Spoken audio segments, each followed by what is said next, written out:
Good evening and welcome to the regular public meeting of the Halton District School Board. It is Wednesday, November 17th, 2021. As per all of our meeting, this meeting is being recorded and will be posted on the hdsb.ca website and our YouTube channel. As per public health recommendations, we are meeting remotely this evening. I will now take a trustee roll call. Please answer as I call your name in alphabetical order by last name. Trustee Amos. Good evening, everyone. Trustee Bao. Good evening, everyone. Trustee Collard. Good evening. Trustee Danielle. Thank you, I am here. Vice Chair Harrison. Hello. Trustee Garrett sends her regrets. So Trustee Gray. Hello. Trustee Oliver.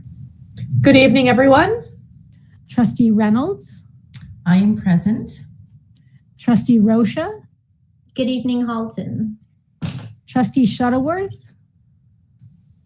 Hello, everyone. And Trustee Vigilara. Hi, everyone. Director Ennis, could you please note the staff that are attending this evening? Thank you and good evening, everyone. Through you, Chair Gravens, we have a full complement of staff here this evening to support us during this meeting. Excellent, thank you. Today, Trustee Rocha will be honoring the land. Go right ahead. Halton, as we know it today, is rich in history and modern traditions of many First Nations and the Métis, from the Anishinaabe to the Attawandaron, the Haudenosaunee, and the Métis. These lands surrounding the Great Lakes are steeped in Indigenous history. As we gather today on these treaty lands, we have the responsibility to honor and respect the four directions, land, waters, plants, animals, ancestors that walked before us, and all the wonderful elements of creation that exist. We would like to acknowledge and thank the Mississaugas of the Credit First Nation for sharing their traditional territory with us. Thank you very much. Are there any declarations of possible conflict of interest this evening? I'll look to the speakers list. Seeing none. Next, we are up to the agenda. Trustee Reynolds, would you like to move a motion to approve the agenda this evening? Thank you, I would. And Trustee Amos, would you like to second this motion? Yes, I would be happy to. Thank you.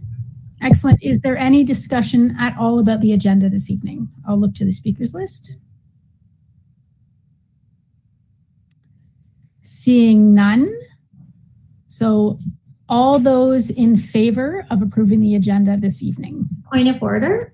Yes. You probably didn't get my request to speak yet. No. There's probably a little bit of a delay.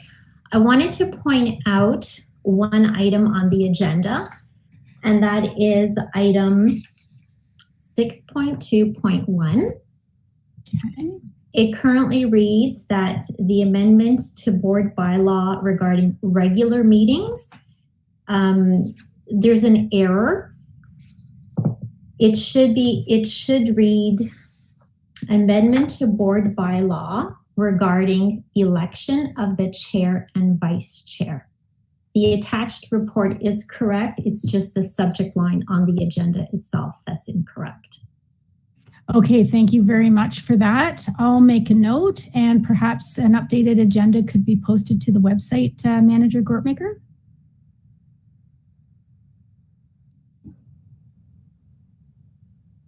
Yes, certainly. Sorry, I wasn't realizing you were waiting for a response. Consider it done. No problem. Okay, so thank you for that. Otherwise, let's see. We are still missing a few votes.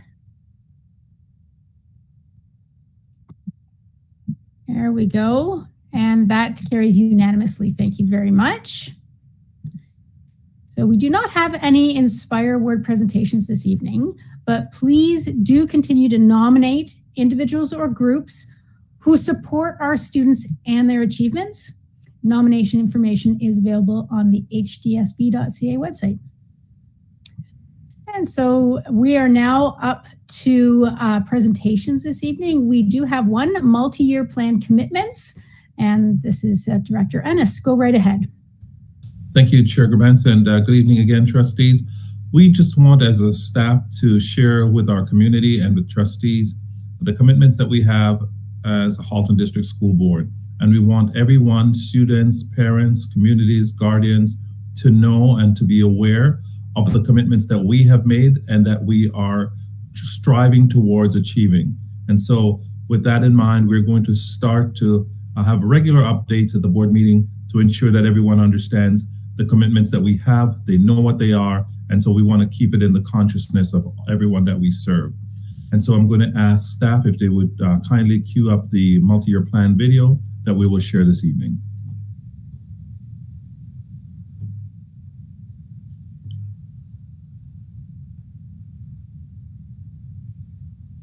Director Ennis, there might be a subtle delay. Would you like to explain a bit more about going forward while Gord queues that up? Okay, thank you.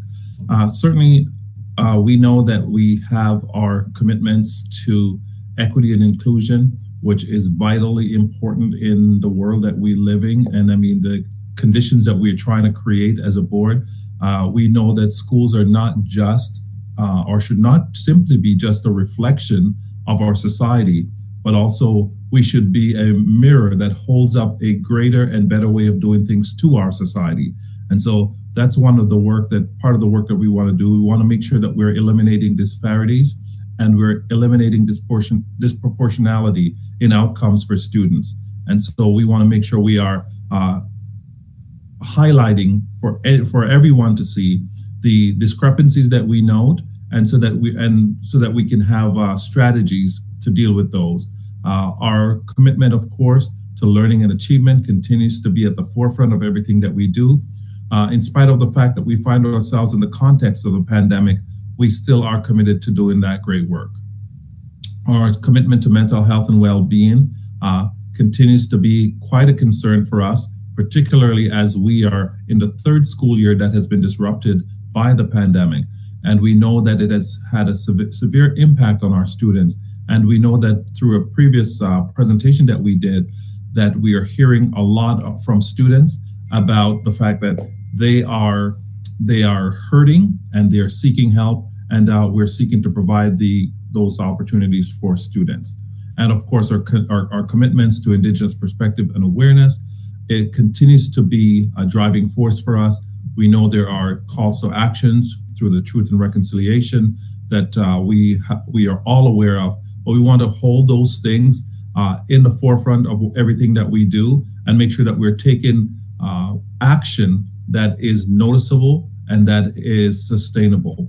We're also committed, of course, to our environment, and we just yesterday we were a part of a larger conglomerate of a presentation dealing with issues around the environment, and I know that Halton is committed to being leaders on environmental issues and climate change. And so we want to make sure that, again, we're holding these things in the forefront. So I want the public and I want everyone to know that these are the things that we are committed to, and I don't want us to ever lose sight of that. Manager Gortmaker, are we ready? Indeed we are, with thanks to our IT Superintendent, Gord Truven.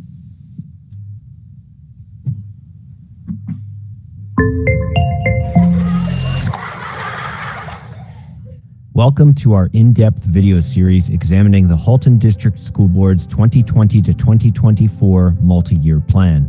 Throughout this series, we will be highlighting all 5 areas of focus in our strategic plan.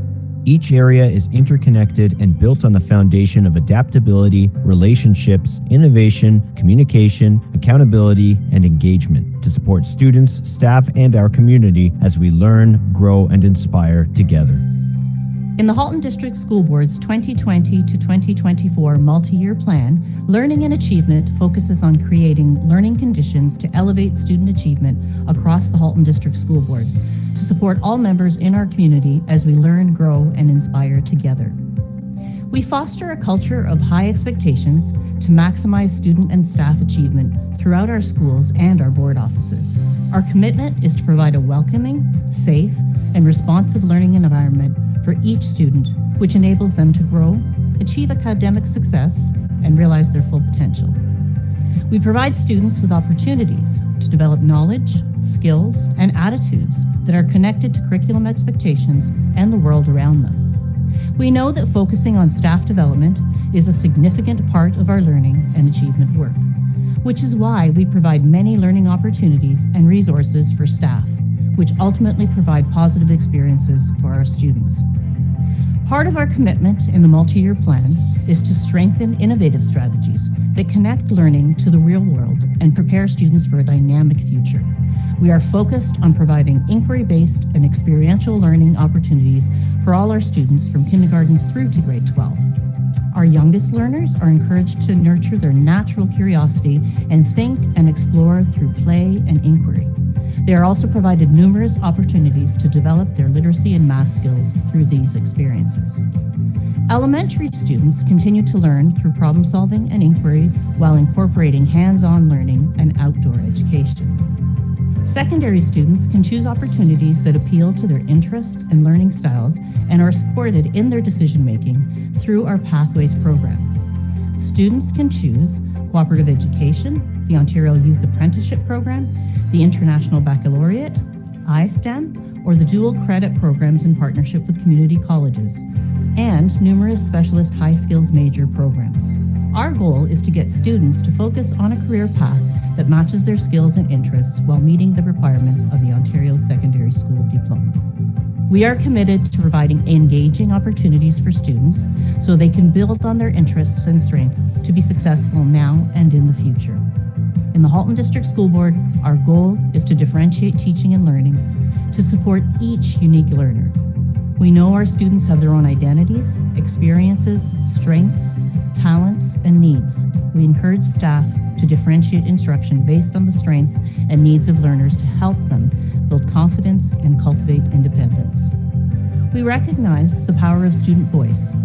Educators are encouraged to ask students what they think about a topic or subject and provide the strategies that they feel might work to solve an issue or problem. We know that by being responsive to our students, we can create engaging and challenging learning environments where students feel a sense of belonging to thrive and succeed. The Halton District School Board is excited about this learning journey as outlined in the 2020 to 2024 multi-year plan. We are strongly committed to creating learning opportunities throughout our board to elevate achievement and success for every single learner in our board.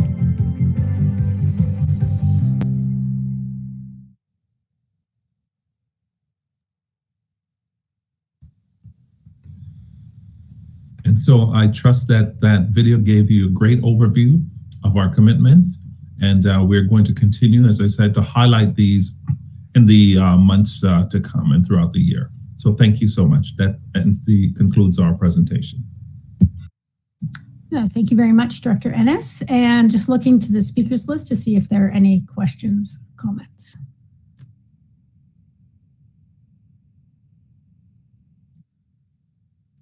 Not seeing any. And just a note, Trustee Rocha, your hand up never appeared. So I'm hoping that our technology is working well this evening. Please, fellow trustees, if I do seem to move on and you have submitted, please use a point of order to let me know that you haven't been captured in the spreadsheet here. Okay, so thank you very much. And we're going to move on to the next item, and that is our delegations. We do have one delegation this evening, and that is 231, which is from Kristen and Evan. I would like to say Rochon, please correct me. And it is concerning Ryerson Public School renaming. And I'm just wondering if they are present, could they please turn on their microphone and let me know? Yes. Excellent. Thank you very much. So I'll just let you know sort of the rules here. So you will have 5 minutes for your presentation to the board. Following your delegation, I will open the floor to trustees for up to 10 minutes for questions of clarification so trustees will be able to ask either the staff or yourself. And I will also notify you, there will be a beeping when there is 1 minute left and then a second beeping when it's complete. Are you clear on the instructions? Yes. Okay, excellent. You can start at any time.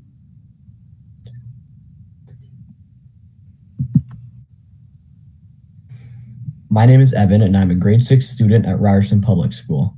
My family's history at the school started back in 1979 when my mom attended kindergarten there. My mom, aunt, and uncle all went to Ryerson back then. Fast forward to 2010, the year I was born, when my big brother attended Ryerson for kindergarten. Since then, my brothers and I have attended a total of 16 school years between us at the school. And obviously, we live around the corner and plan to stay here for a long time. I want to tell you the new name I would like to see and why. McQuendum, meaning to remember, is the name I choose. Here's why. McQuendum has a meaning. It is a reminder to the past and the awful things that happened at residential schools. Besides its name meaning to remember, just saying the name will always remind us about the past. When people don't know what it means, it will help us talk and learn and teach about truth and reconciliation. It's important not to forget the children who were tortured or died at a residential school. School is supposed to be a safe place for kids, and these schools definitely weren't. McQuendum is a unique name, not like Creekside and Parkside. Many schools have creeks close by, and there's even a street named Parkside in Burlington, but it's not even in our neighborhood. These other names just aren't exciting or do anything to make our school stand out. The HDSB website says, many schools in the HDSB are named to honor the civic contributions of particular individuals or to commemorate unique local traditions, culture, and the history of the community. Based on this, McQuendum meets the requirements. I believe this is the best choice for our school and community. Thank you for taking the time to listen to mine and my family's thoughts about the new school name. Well, thank you very much for your delegation. And so I will now open the floor to questions of clarification from trustees. I will now look to the speakers list. Trustee Shuttleworth, go right ahead. Thank you. Through you, Chair, to Evan or Mr. Rochon. I have a question for you because we were so grateful. So I know Superintendent Proto, who is also here as well, you were able to tour us around the school. And I'm really interested in your choice because I would have guessed from the discussion that we had when we toured that you would have been actually looking towards Creekside. Because when we toured the school, you spoke to us about the importance of the outside around the school. So can you explain to me, I don't know if it's a change of heart because you probably don't have a change of heart, but as I said, when we were there was a real focus from both you and your touring partner on the importance of outside play and the relationship to the school. So I'm just kind of wondering why there's that maybe shift for me. Because like Creekside is just like, there's a creek by, but McQuendum is like, there's a meaning. It'll help people know, that we want people to know us. Like people will remember us for our unique name. Awesome. And Evan, thank you so much for coming to the board. I know it sometimes takes real guts to stand up and talk in front of all these, I'll call them scary adults. You did a great job and we really appreciate hearing from you. So thank you. Okay, and the next speaker is Trustee Collard. Go right ahead. Thank you. Evan, I just wanted to thank you very much this evening for bringing forth your delegation. You're an extremely well-spoken and articulate and thoughtful young man, and I think your parents are probably very proud of you. Thanks very much. Thank you. Okay, and the next is Trustee Gray. Thank you. Through the chair to Evan, I have to echo the comments of Trustee Collard, ditto on that. My question to you, Evan, is this. Do you have a sense of what other students at your school might like to have as the name for the school? Has there been any talk or any assembly or any way of gathering input to know what others might like?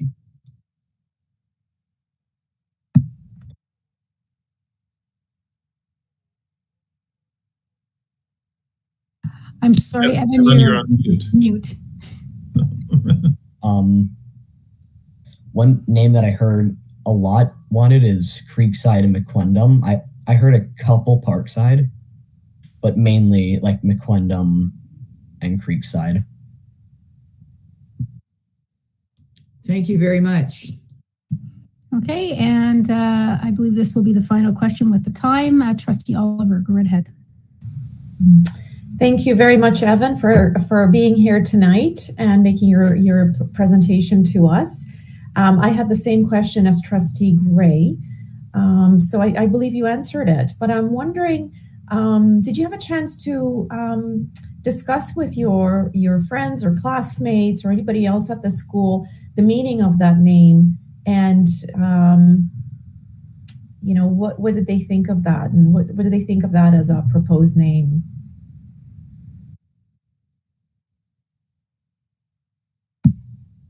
We didn't really talk a lot about like the meaning. It mainly like McQuendum's meaning because people wouldn't really know what that means. But like we talked about like Creekside because there's a creek nearby, and Parkside because there's a park next to us. Okay.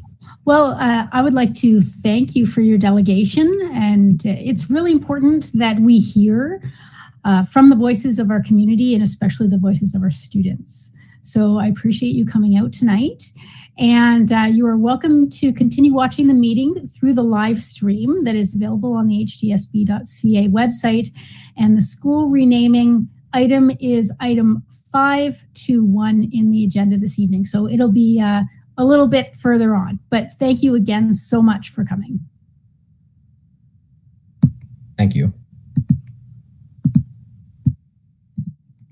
Okay, we are now up to consent agenda items. Trustee Gray, would you like to make a motion to deal with the consent agenda this evening?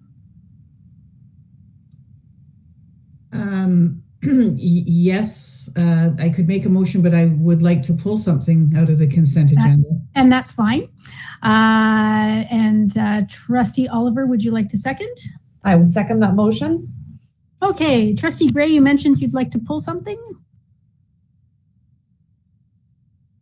Trustee Gray. Yes, thank you. Thank you. I was looking at, I'm just looking at this.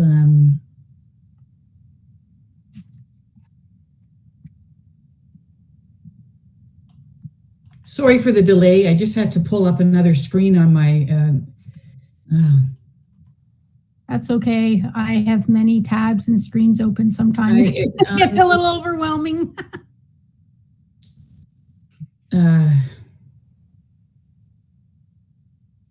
Well, while you're looking, does anyone else have anything that they would like to pull from the agenda? If you could please put your name on the speakers list, that would be great.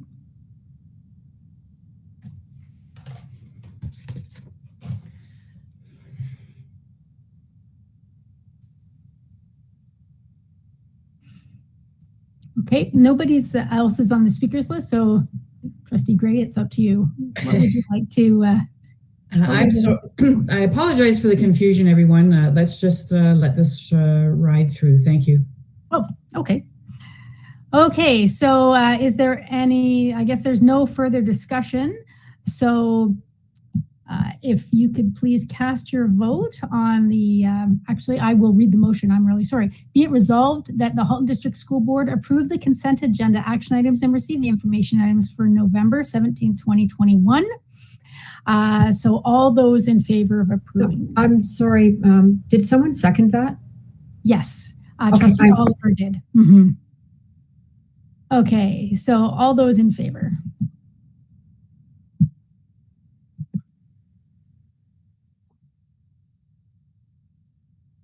Just looking for one more.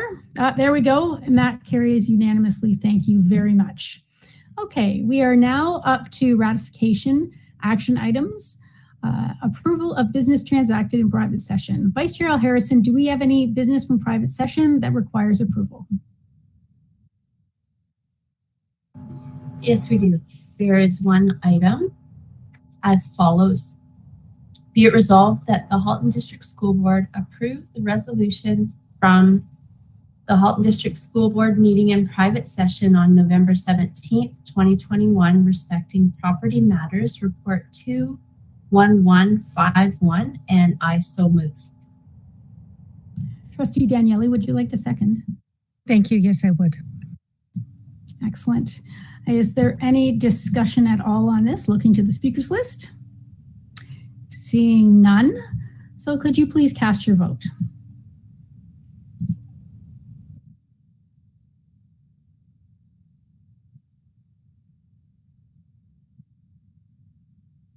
And that carries unanimously. Thank you very much.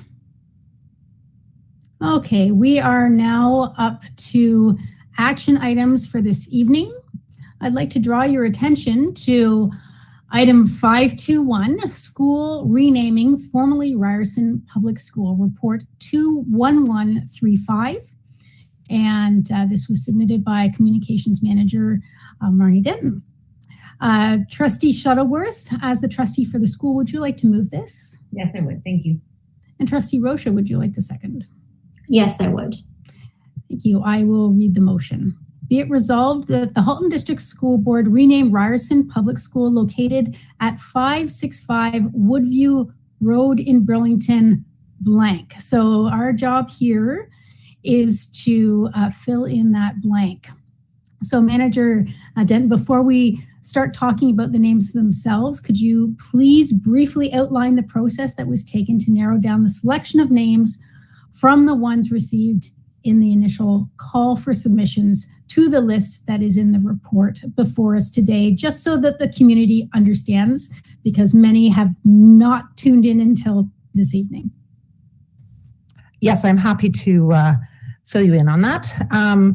As you know, back in June, the trustees unanimously approved a motion to rename the school. And in accordance with that motion, we started a naming process in September with media release issued and social media advertisements on Twitter, Facebook, and Instagram, posters to all the schools, and an email sent to all families in the Halton District School Board. It was also posted on school websites and newsletters. We received about 1,200, or just over 1,200 names.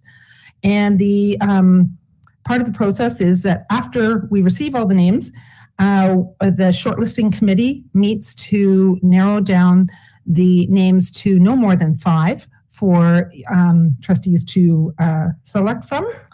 And the committee was made up of the trustee for the school, Margot Shuttlesworth, and Heather Garrett's trustee from Milton, as well as Tracy Pulford, the principal at Ryerson Public School, school superintendent Claire Proto, Shannon Schul, from who is a Ryerson Public School parent, and myself. The 3 names that we put forward to you were Creekside, McQuendam, and Parkside. Okay, thank you very much.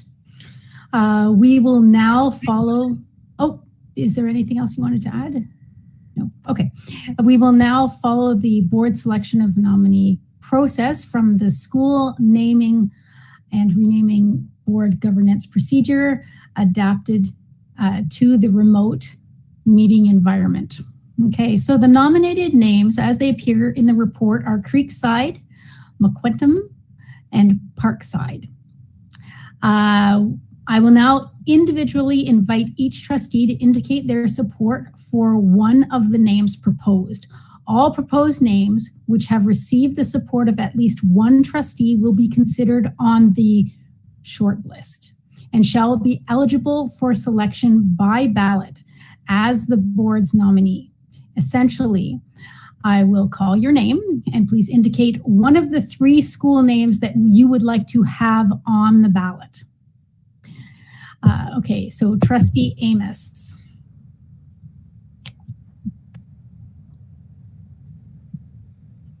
Trustee Amos? Yes, I'm here. I'm sorry, I was trying to find the name so I make sure I can. Yep, it's Creekside, McQuendam, and Parkside. Thank you. It was the McQuendam. I wasn't sure how to say it. So I'd like to put that on the ballot. Thank you. Okay, thank you. Trustee Collard. McQuendam. Thank you. Trustee Danielle. I will put Creekside on the ballot. Okay, thank you. Vice Chair Harrison. Thank you. McQuendam. Thank you. Trustee Gray. I'd like to see Creekside on the ballot, please. Thank you. Trustee Oliver. McQuendam, please. Okay, thank you. Trustee Reynolds. McQuendam, please. And Trustee Rocha. Also McQuendam. Thank you. Trustee Shuttleworth.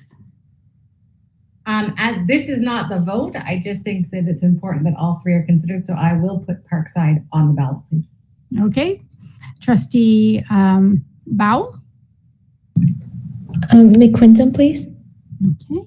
And Trustee Vigilara. McQuendam. Okay. Okay, so the following names will be on the ballot. Parkside, McQuendam, and Creekside. Okay, so I will now open the floor to discussion. So if anybody would like to provide any commentary or have any questions about the name, please add your name to the speakers list. So Trustee Shuttleworth, go right ahead.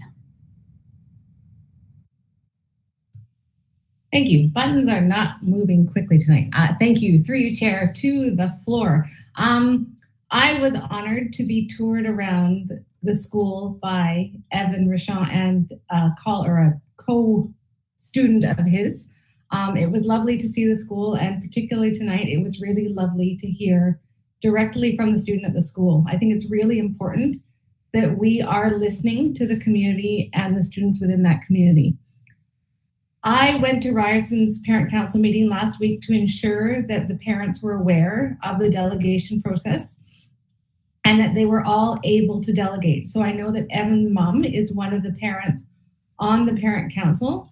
And so I would assume and guess that his delegation would have been on behalf of a greater portion of the school community, just in that it came, I'm assuming, from the parent council request. I think it was amazing to hear from him. I will tell you that originally I thought my choice would be Creekside, because from touring the school, the students said how great the creek was, how wonderful the creek was.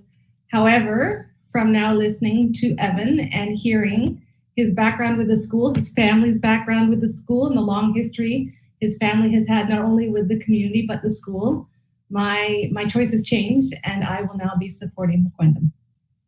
Thank you. Thank you. Next speaker is Trustee Collard. Thank you very much. I was always drawn to the name McQuendam as soon as I saw it, and the explanation, the meaning of the word to remember is very poignant and meaningful. And then hearing the delegation this evening really, it sealed my decision, because this young student truly understands the gravity of the residential school system and is looking for ways to open the conversation. I don't think the conversation is going to be open with the name Creekside or Parkside. I think those are everyday generic terms that aren't going to really define the community or be unique in any way. McQuendam is unique, it's meaningful, and it's timely. Okay, thank you. I'm looking to the speakers list. There are no other speakers at this time. I'll just wait another few seconds just in case. Chair, Joanna has her hand raised in the boxes. Sorry about that. Trustee Vigilara, go right ahead. Sorry, no, Trustee Oliver. Oliver was first, sorry. Okay, Trustee Oliver and then Trustee Vigilara. That's all right, no worries. Thank you. Like Trustee Collard, I too was drawn to the name specifically because it does help to honor the history and the modern traditions that we're celebrating of the many First Nations and the Métis of Halton region. And I think, it's not a token thing, but it helps to honor the traditions and the history. It's a very meaningful and powerful name, and certainly in line with one of our 5 commitments of the multi-year plan. And I would be very pleased to see a school name that's Indigenous in Burlington, just as I am in Oakville.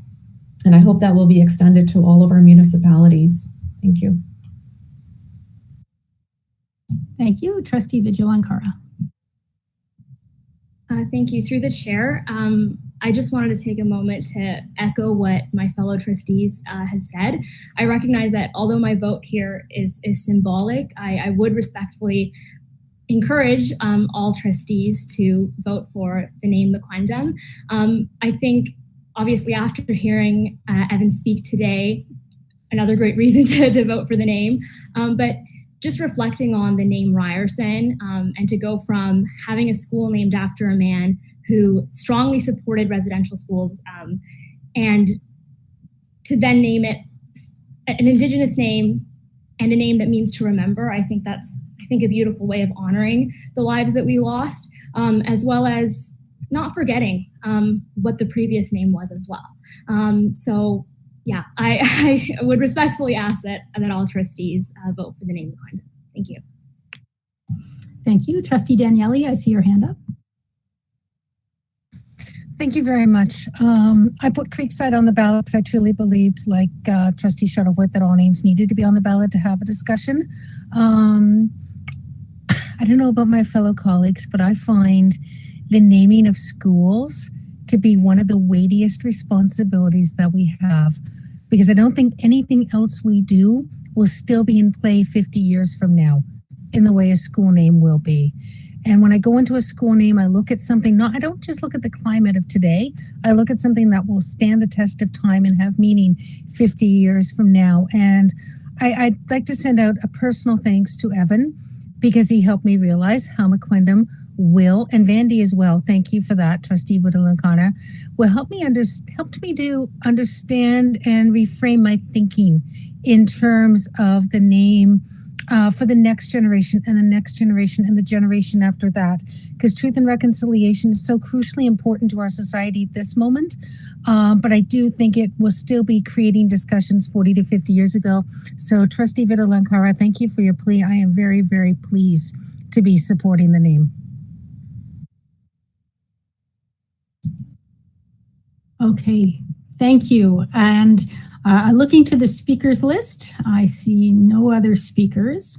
So we will now vote by secret ballot to select the name for the motion to name the school. So all trustees, including the student trustees, must now email their selection to the Director of Education and CC the Associate Director, so that the Associate Director has a copy. The Director's email box will serve as the ballot box. When the Director has received all of the emails, he will read out each email, including the preferred name, it's not secret ballot, and the name of the trustee. This will be recorded in the minutes. Student trustees cast votes. However, their vote is counted as per our regular board meeting process.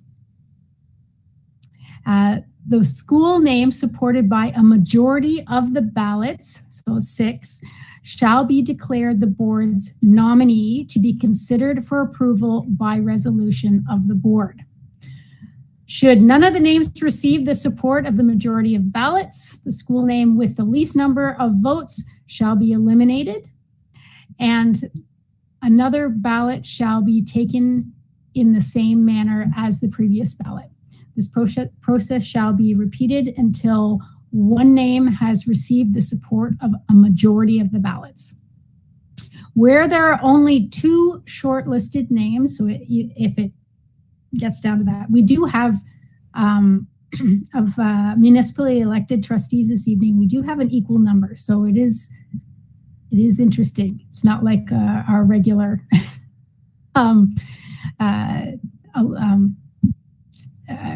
we have 10, so there is a possibility for an equal number. So where there are 2 shortlisted names, or only 2 shortlisted names remaining, and they each receive the same number of votes, the director will use a method to randomly select the name, blind pick. If in the event that the name supported by the greatest number of ballots nevertheless did not receive the support of the majority, and the 2 or more shortlisted names with the least number of ballots received the same number, the 2 names shall be placed in a box, and the director shall draw one name, which shall be the name eliminated from the short list. The ballots shall then be recast, repeating the process described previously until such time as a name receives the support of a majority of the trustees present. Okay, so basically, you need to email Director Ennis and Associate Director Bogue with your selection. This may take a couple of minutes.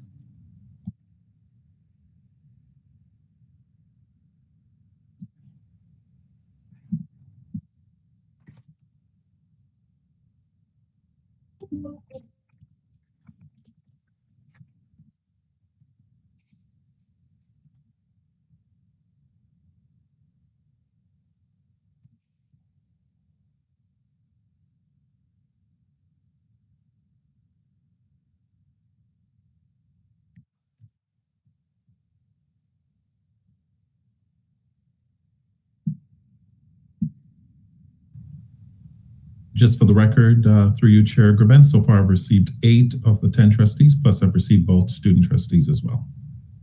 Excellent.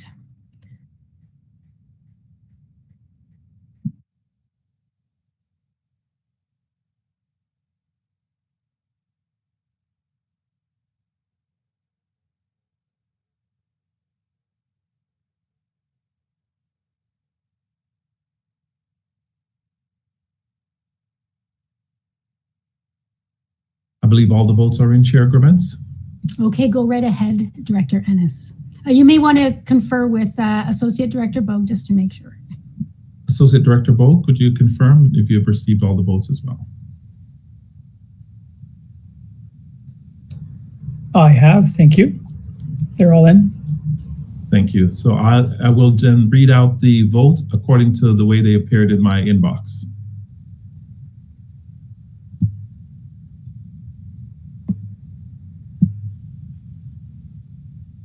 The votes are Trustee Reynolds, McQuendam.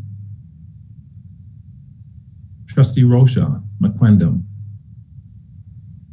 Trustee Shuttleworth, McQuendam. Trustee Danielle, McQuendam. Trustee Gray, McQuendam. Trustee Oliver, McQuendam. Trustee Amos, McQuendam. Trustee L. Harrison, McQuendam.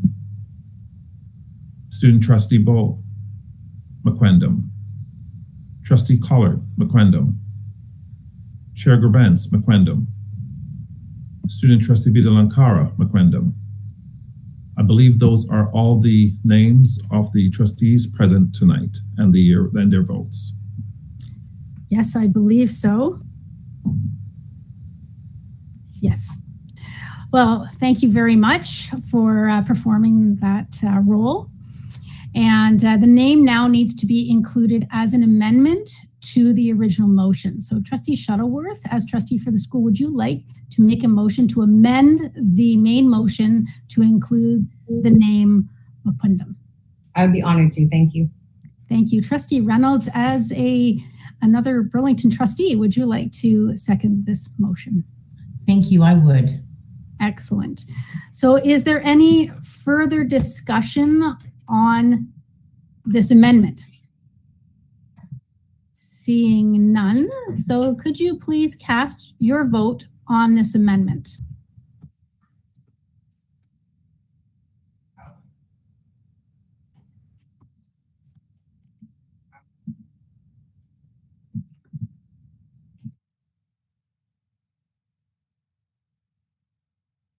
And that carries unanimously. Thank you very much. So now we are back to our main motion.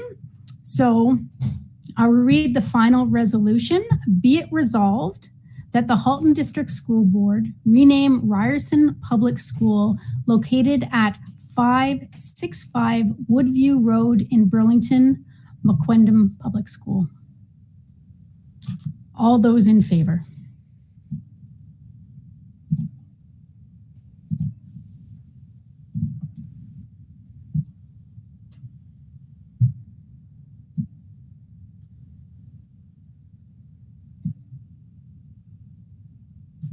I'm just missing one vote. There we go.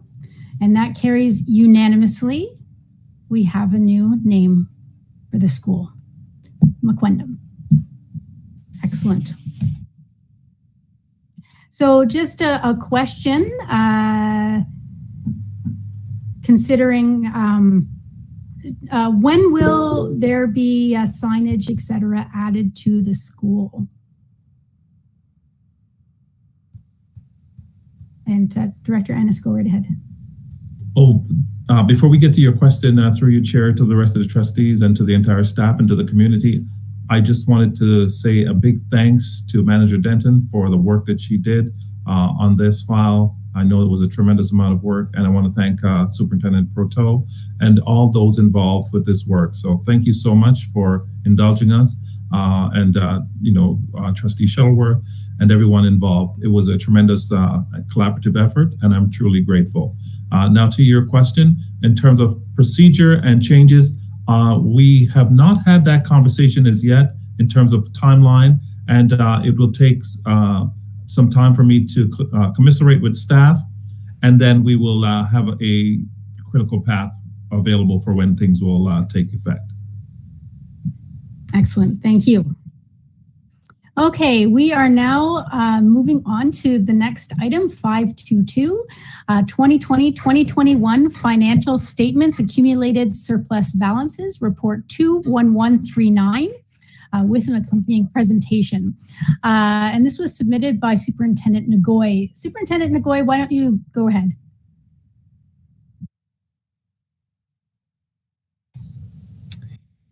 Thank you. Good evening, trustees, and through your chair, Gerbens, to all trustees. I have a short presentation today to walk trustees through the financial statements for the year ended August 31st, 2021. First, I'd like to mention that the audit committee met last week and reviewed the financial statements in detail, both in private session as well as in a public session. And we went through the various differences between comparing the year-end results with the prior year or the budget. The 2020-2021 financial statements are reflecting a surplus position as a result of school closures and additional COVID funding that has been allocated for the year. And the board remains fiscally responsible while providing the supports necessary to the system in order to support the multi-year plan, all the 5 commitment areas within the multi-year plan, as reflected in the presentation we had at the beginning of the meeting. The financial statements do show the financial results for both the operating and the capital activity for the year. And in the consolidated financial statements, we have the proportionate share of Halton Student Transportation Consortium. for our board. There are 2-member boards. It is ourselves and our coterminous board, the Catholic board. Just a note for this year that the Fast Track, or the Community Center for Skill Development and Training, has previously been consolidated in our financial statements, and the balances have been eliminated in 2020, 2021, and beyond, so that will no longer appear in our financial statements going forward. So as we're looking at the financial statements, I will highlight a few key areas of change year over year. And I just wanted to mention that the main explanations are as a result of the savings that resulted from the school closures during the pandemic, as well as additional funding that was identified after the budget was developed. While we had included all the costs for the year in our budget, we did not include expected funding that was not allocated or announced formally and allocated to boards at the time. We were aware there would be additional funding to support our initiatives and costs, but we did not know at the time of the budget how much will be our proportionate share. And therefore, at the end of the year, when we received all that information, a portion of the cost that we had budgeted for had a offsetting revenue. In terms of the reporting requirements, we are governed by the Education Act to prepare financial statements that are reviewed by the Audit Committee and approved by the board. The financial statements are prepared in accordance with the Public Sector Accounting Board standards, as well as the Ministry of Education Ontario Regulation 395/11 and the Financial Administration Act. And all of those are outlined in more detail in Note 1 to the financial statements. And there are a number of sections to the financial statements. The management responsibility, or the management letter, is included, and it is the responsibility of management to prepare the financial statements in accordance with all the applicable rules and regulations and accounting standards, as well as to provide access to all of the records, documentation, and backup information to the external auditors, and to provide adequate internal controls over financial reporting. The auditor's responsibility is to express an opinion on the financial statements in accordance with the Canadian Generally Accepted Auditing Standards. And we will see from the independent auditor's report that is included in the report that, in their opinion, the consolidated financial statements of the board were prepared in all material respects in accordance with the basis of the accounting note described in Note 1. So it is a clean opinion for our financial statements for the year. And Deloitte is our auditor of record that performed the audit. So looking at the actual financial statements, the first one is the consolidated statement of financial position, or the balance sheet. It outlines the board's assets, so what we own, and our liabilities, what we owe, with the balance between the two representing our accumulated surplus position. So a couple of the areas that I wanted to highlight is the significant decrease in the cash balance from the prior year as a result of short-term financing of capital projects. So we had a lot more capital projects that we financed through our cash position. And the delayed grant payment, which has increased from the prior year as a result of savings that we had the year before, and therefore our accumulated surplus had increased, which results in a delayed grant payment for our board. We're still entitled to the same amount of grant as is calculated through our forms based on all the factors, including enrollment, demographics, etc. However, a portion of our fund or our funding is held back depending on our accumulated surplus position. And that, of course, impacts our cash position because we received less payments from the ministry than what we would have before the cash management strategy was implemented a couple of years ago. The accounts receivable are also significantly lower than the prior year, and it's mainly due to the receipt of the prior year's municipal levies, the education taxes that had been deferred the year before. That's about 68 million.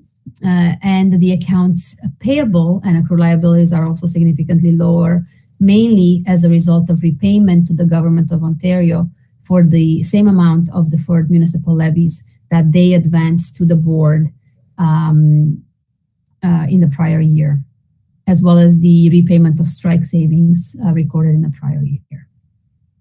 Long-term liabilities represent the debt on capital projects, and they decrease with the grant payment.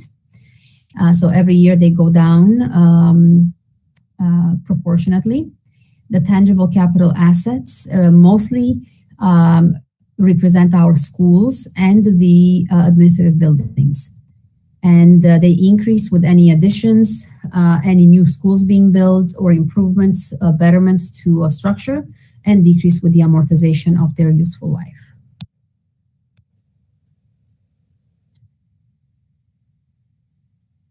The second statement is the statement of the consolidated statement of operations, or the income statement, which outlines revenues and expenses of the board.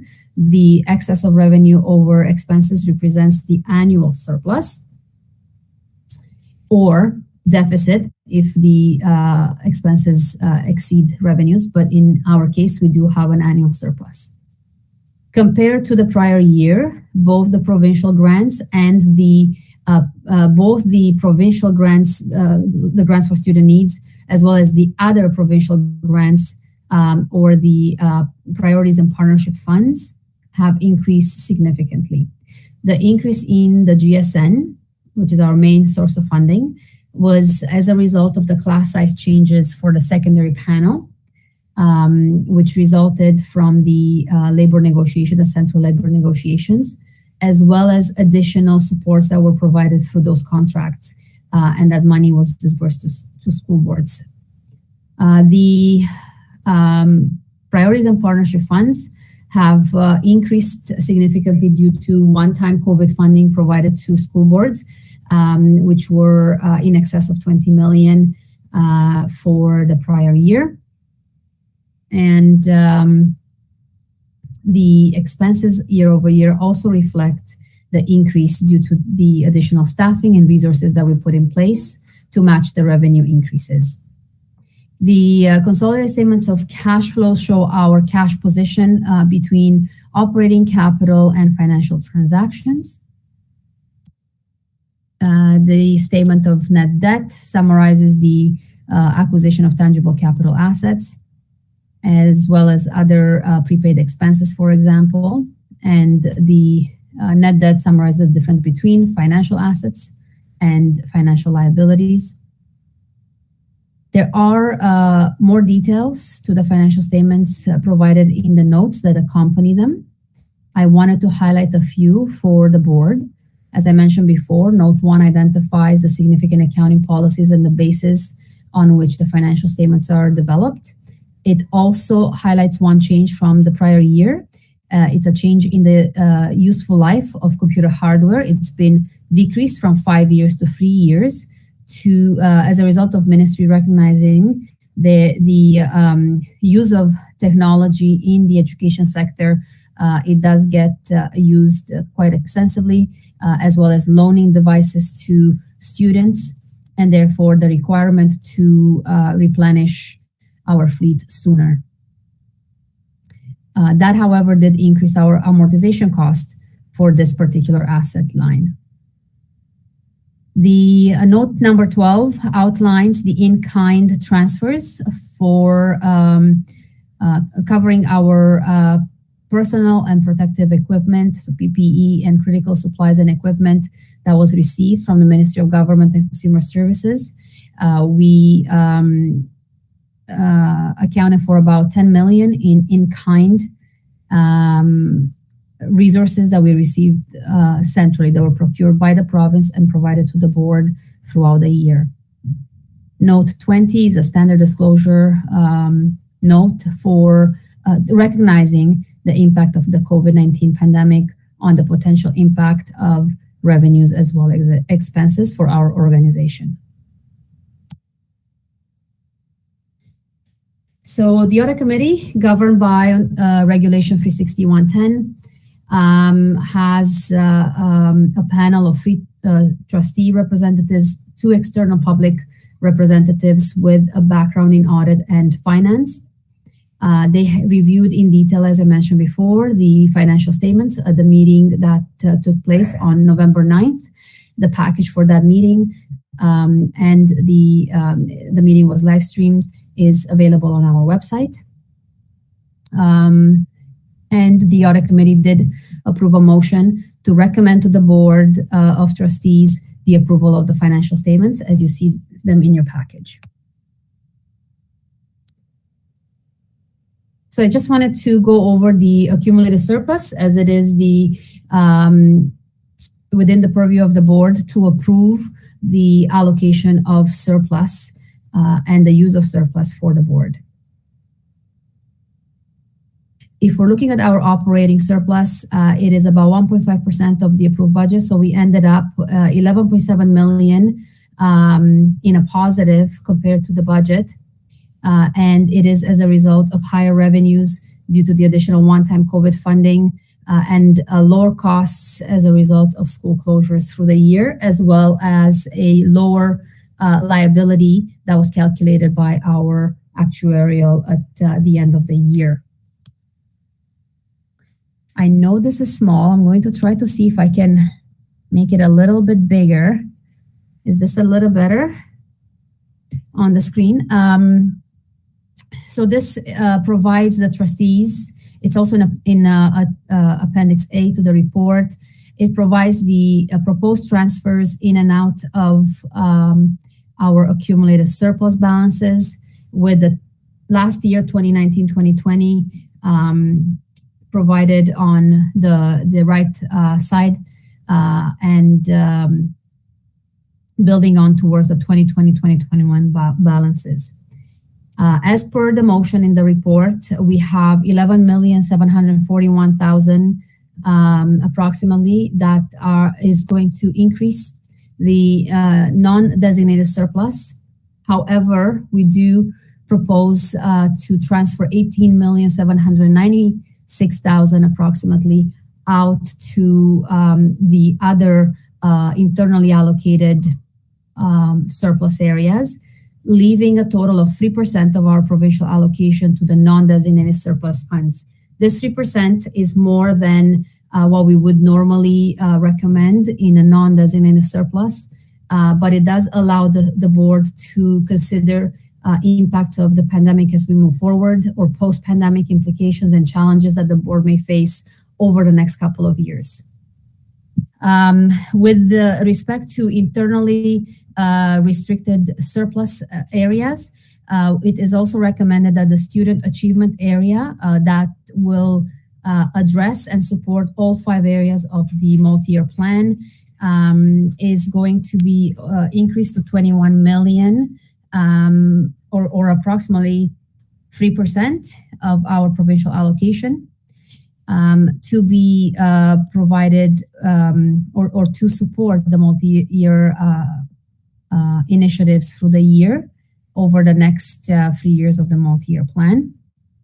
The decentralized school budgets are the remaining balances for school budgets mainly as a result of delayed shipment and receipt of goods as a result of the pandemic implications. And there's a little bit remaining in the technology surplus as a result of the multi-year implementation for the student information system. Finally, it is recommended that the closing the gap balance be moved under the student achievement and be part of supporting all 5 pillars within the multi-year plan. And the administrative facility transfer of 5.5 million represents the excess of revenue over expenses in the board administration and governance grant, which is the only allocation within the GSN that is provided for administration, and the only area that the surplus in that allocation is the only one that can be used towards repairs or improvements to the capital facility. And the prior year, we did not knowing the challenges ahead, with the trustees did not allocate anything to this facility, and therefore this is 2 years of savings within that envelope to recognize the increasing needs and costs in terms of capital repairs towards the administrative facility.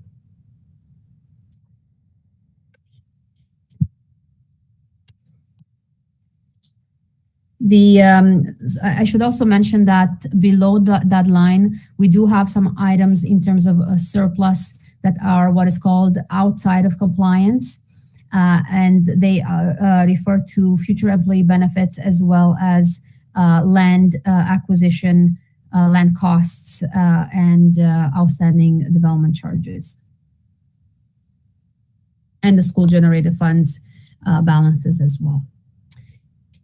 And with that, the recommendation to trustees is to approve the proposed transfers to accumulated surplus as outlined in Appendix A to the report and in the motion tonight, as well as to approve the financial statements as they stand, the draft financial statements as they stand before you. Subsequent to board approval, we will send everything to the Ministry of Education and post them on the website to be accessible by the public. I'd be happy to take any questions. Thank you. There is a speaker on the speakers list. Go right ahead, Vice Chair Harrison.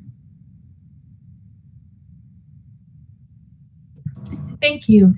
Through you, Madam Chair. The motion indicates a transfer of $4 million out of closing the gap, leaving the balance effectively at zero. Does this effectively end that program? Or if not, what are the plans for that going forward? Recognizing that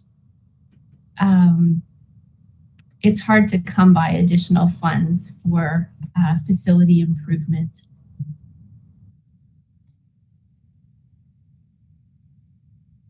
You're just on mute. My apologies. Thank you for that question, Vice Chair Harrison, and through the chair.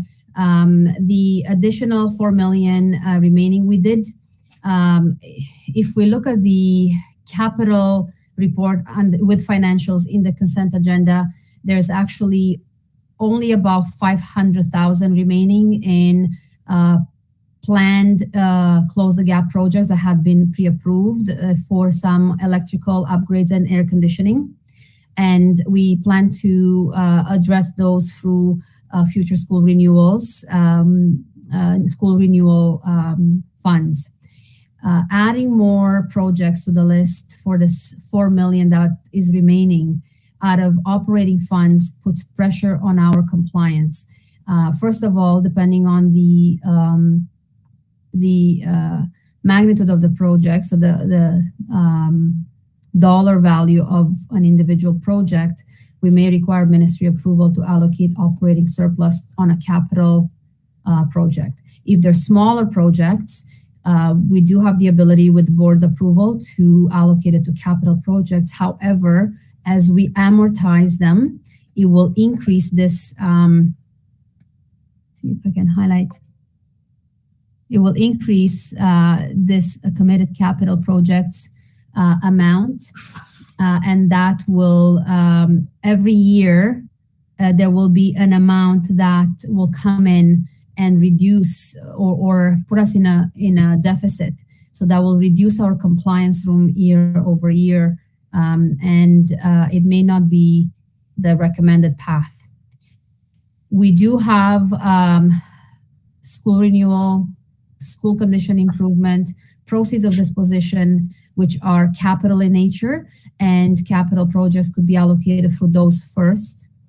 And with the ability to identify other projects through operating surplus, I would recommend we would go to the ministry to seek approval in order to move it outside of compliance and therefore not impacting our financial position every year.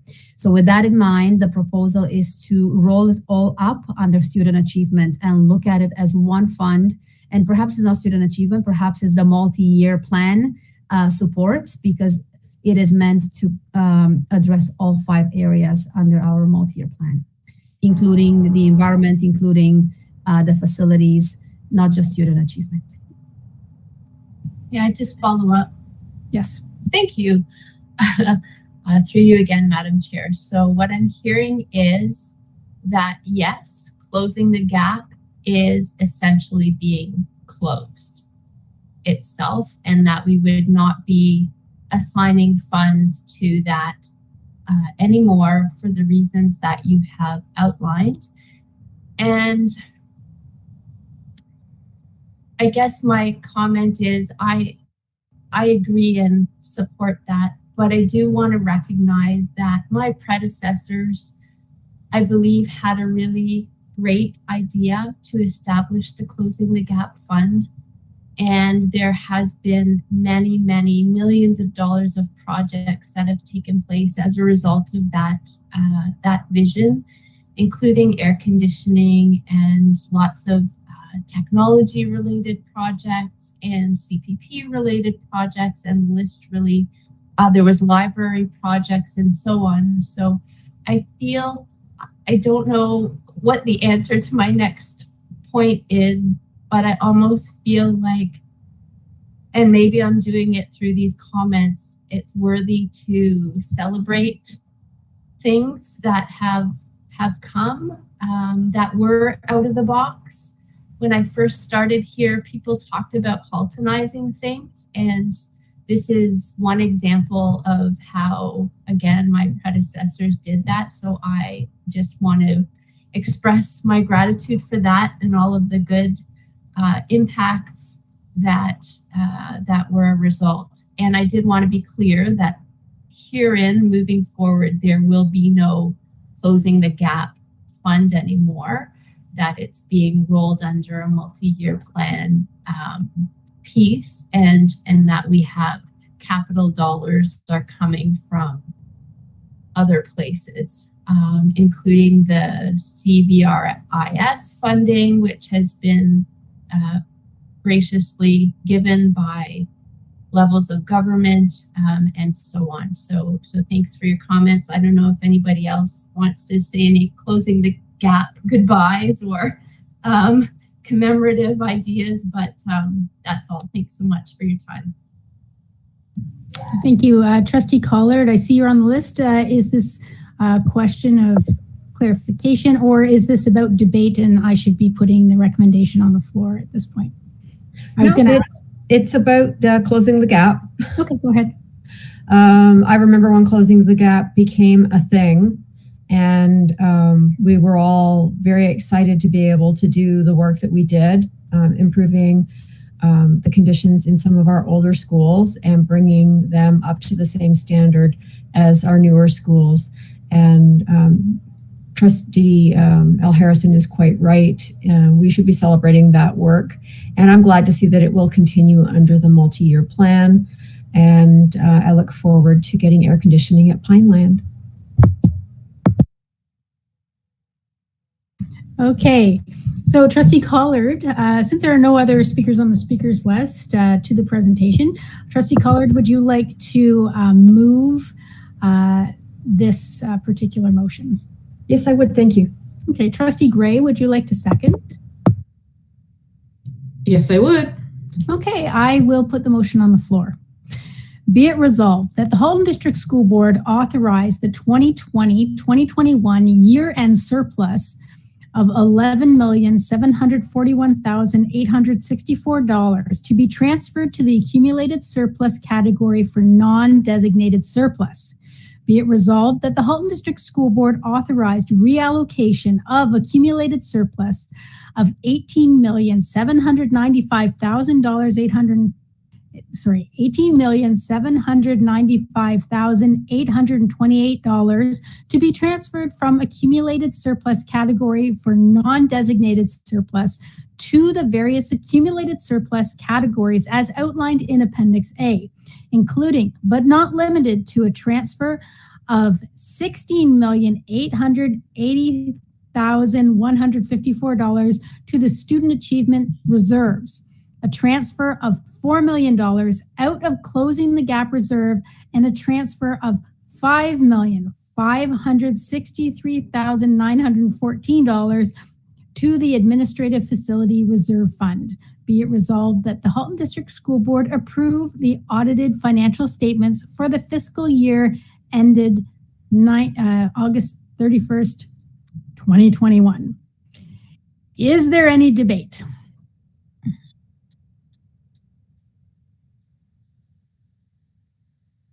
Looking to the speakers list. Seeing none, could you please cast your vote?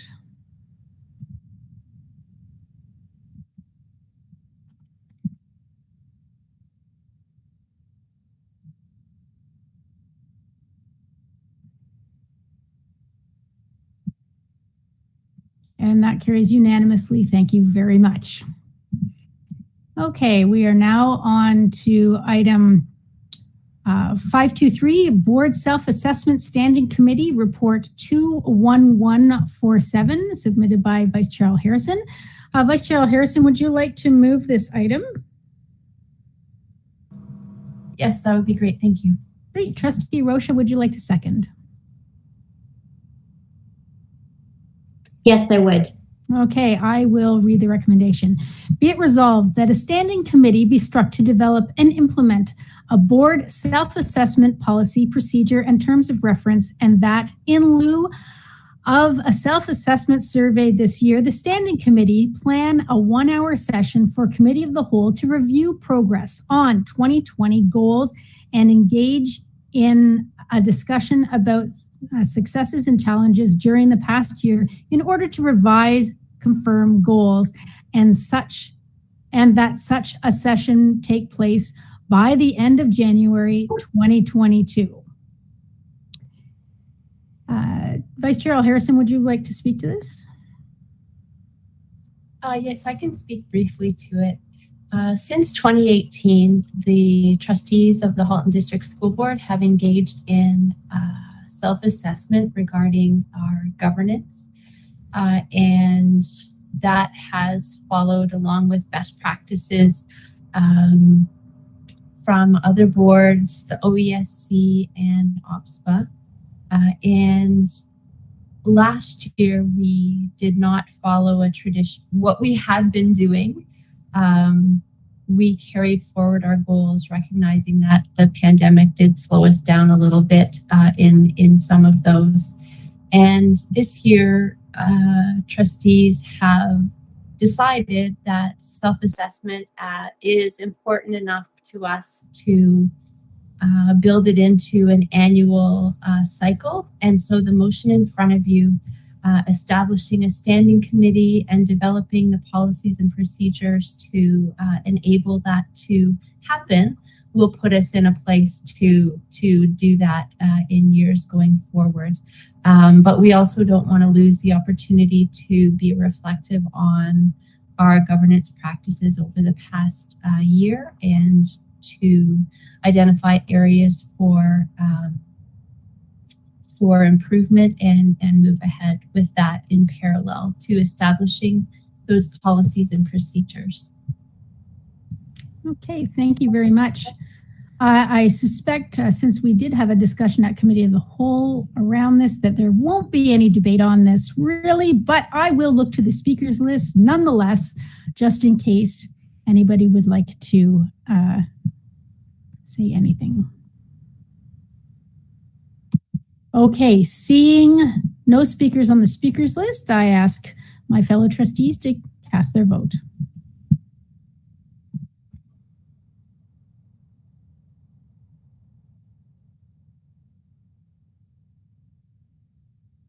And that carries unanimously. Thank you very much. So the next item, 524, also submitted by Vice Chair Al Harrison, Board of Trustees Professional Development Request Report 21148.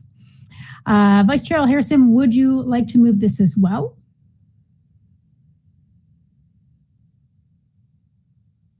Sure, I'd be very happy to. Okay, Trustee Collard, would you like to second? Yes, thank you very much. Okay, I will read the recommendation, and please note, Manager Gortmaker, that there is an amendment to the motion that is written in the package right now. It's the last line. Okay, the recommendation is, be it resolved that the Professional Development Standing Committee be tasked with sourcing training regarding the Trustee Code of Conduct and the responsibilities therein and Robert's Rules of Order by the end of January 2022, and that such training occurs each year following the annual organizational meeting no later than the end of January, and that funding for this training be drawn from the trustee prior term reserves, and that the trustee's expenses governance procedure be updated to reflect this annual expense. Vice Chair Al Harrison, would you like to speak to this at all? Sure, thanks so much. Through you, Madam Chair. This is connected to the last report as well, and it is an effort by trustees to reaffirm our commitment to uphold all of the process and behavior related codes, policies, and procedures, and to continue ongoing learning and improvement so that we can in fact model the behaviors and processes related to good governance, civil discourse, and moving forward and building a just and good way. So the training kind of speaks to some of these formal processes and language that we have to use in board meetings, but beyond that, helps us to be reflective on our code of conduct and see again where we can just further and improve. Thank you very much. Is there any debate on this at all? Looking to the speakers list.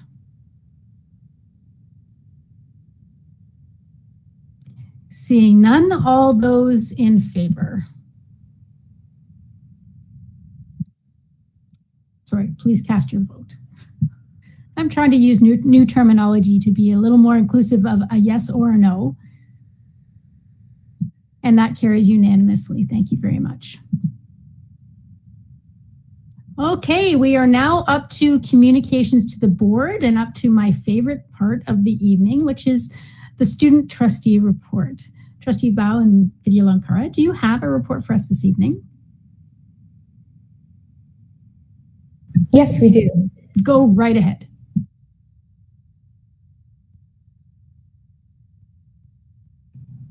Sorry for the delay. Through the chair, good evening, everyone. For tonight's report, we will begin with some updates from our last Senate meeting, which took place on November 9th.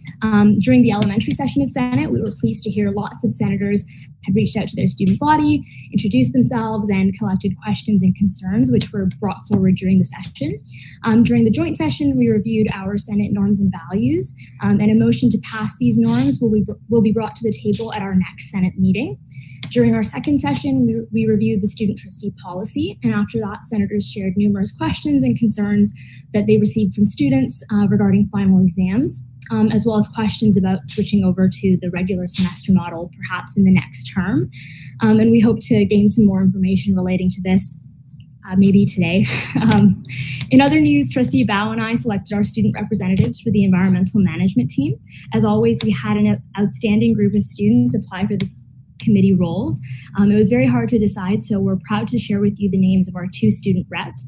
Our elementary representative is Caitlin Rumford from Chris Hadfield Public School, and our secondary representative is Ambika Ramdawa from Oakville Trafalgar High School.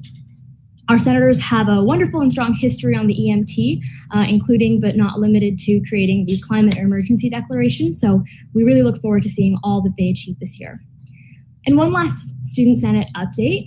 Last year we had a number of brand new subcommittees on the Student Senate, and this allowed us to focus on a wide variety of topics ranging from equity and inclusion to mental health. And our intention is to once again have Student Senate subcommittees, but for them to reflect the board's multi-year plan and the main pillars of this plan. So it was great to have Director Ennis present the MYP and show the video. So what this means for the Senate is that we'll have a subcommittee for equity and inclusion, mental health and well-being, learning and achievement, environmental leadership, and Indigenous perspectives and awareness. These subcommittees are very similar to what we had last year, but this time they're in full alignment with the MYP. And what that means is senators are able to speak directly to the board's commitments and the board's main pillars for the next 4 years. One thing I did want to note, however, was that we're currently reviewing how to implement the Indigenous Perspectives and Awareness Subcommittee, because at this point, no one on our Student Senate has self-identified themselves as being Indigenous, and we think it's really important that we have Indigenous representation on the committee. So we're currently still discussing how that would be achieved. But considering that the board's student census, which was conducted last year, found that there are about 1,000 students who identify as Indigenous in our board, we think that we can certainly, find some students to sit on the committee, and they don't necessarily need to be on the Student Senate, because we've decided this year that even students outside of the Student Senate deserve the right to have their voice heard on the subcommittee. So we'll be opening it up, and we will be calling for Indigenous students to join the new subcommittee. And I'll pass it off to Trustee Bao. Thanks, Trustee Redhead. So from November 4th to November 7th, Trustee Redhead and I attended our very first in-person Hosta ACO conference in Toronto. So over the course of the 4 days, we networked with other student trustees across Ontario, and we learned more about this year's working groups and how to get involved. I also joined the Equity and Inclusion Working Group. We had the opportunity to listen to Deputy Minister Nancy Nyler speak, and then got to ask her questions and hear from a Bleed the North guest speaker, as well as a variety of sessions ranging from practicing Robert's Rules to learning how to support youth community organizations as a student trustee. During our Student Senate meeting this year, we also showed our student senators our student trustee policy and procedure and posed the question, is there anything in the policy or procedure that could prevent a student from running for the student trustee position? They briefly read it over, and they didn't find any barriers. Our senators are also particularly interested in reviewing the Student Trustee Elections AP that is currently being developed. Tomorrow, Trustee Redhead and I will be joined by student senators Anson and Zaid to film a video discussing the changes made to the AP dress code policy at Robinson, with the help of Communications Officer Jason Meisner and Media Production Analyst Summer Sweetman. We are so happy to see senators so engaged and taking on the initiative to get involved. Thank you for listening to our report, and we're happy to answer any questions or comments that you may have. Thank you so much for your report. I will look to the speakers list to see if there are any questions or comments. Trustee Shuttleworth, go right ahead. Thank you. Through your chair to both Trustee Vigilara and Trustee Bao. It's always great to hear your report. I have a couple of questions, and I don't know if I'm going to ask them all at the same time because they are all slightly different. My first question is, you talked about the norms and values that you spoke of with your senators. I know that we as trustees have rules of the road, and we have copies. I'm just wondering how you are there plans to display those rules or return to them as you go through the year?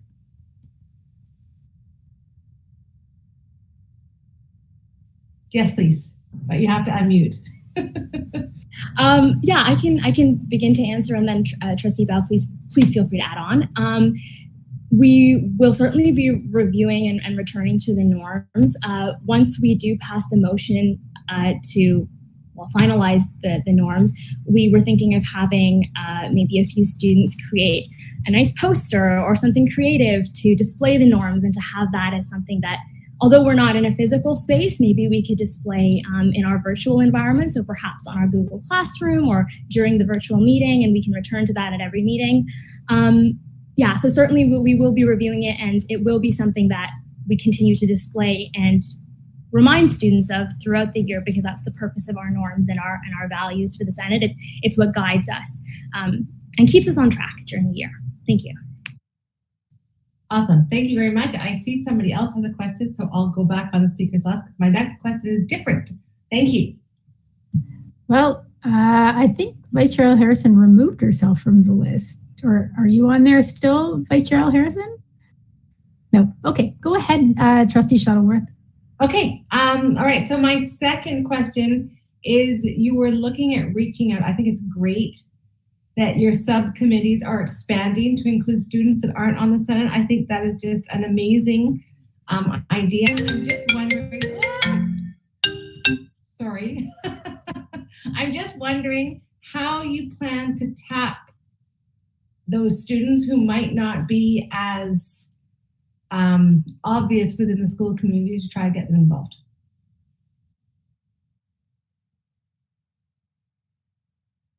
I can take this question if you want, and Trustee Redhead add on. So I think something that really helps is definitely posting on social media and just like communicating with students via email or social media is like the best way to reach students.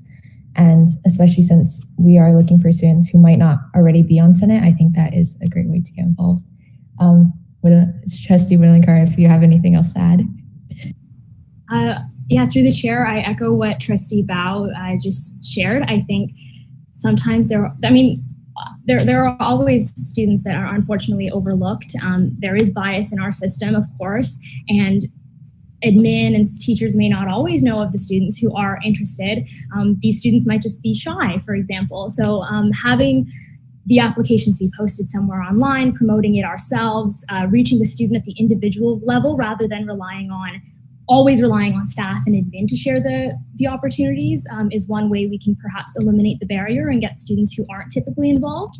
And certainly I think our idea was to have the applications be submitted to us. So we would be reviewing the applications and then deciding which students we take on the committee. We want to keep it as open as possible though. So if we have an overwhelming amount of interest, we'll certainly try to narrow it down to a few students.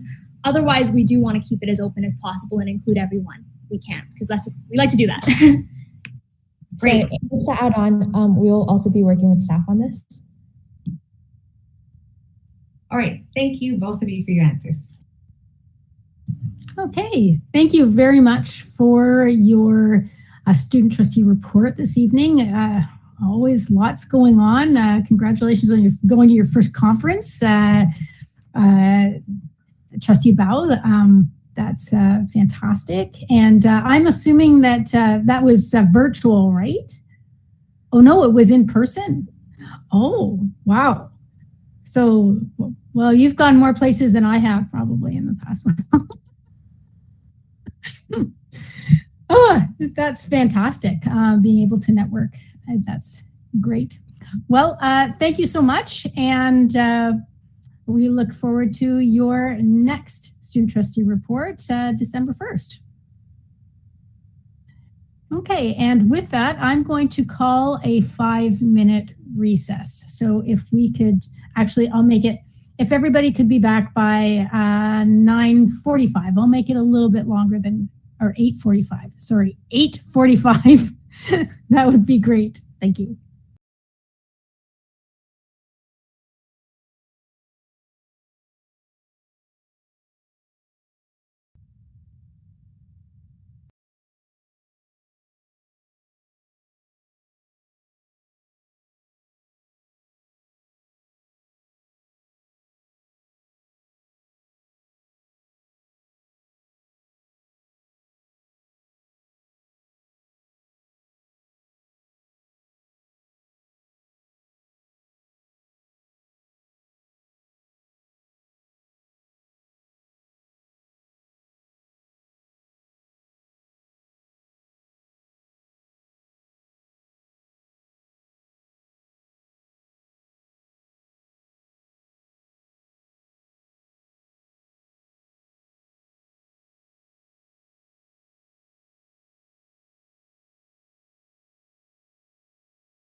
Okay, welcome back, everybody.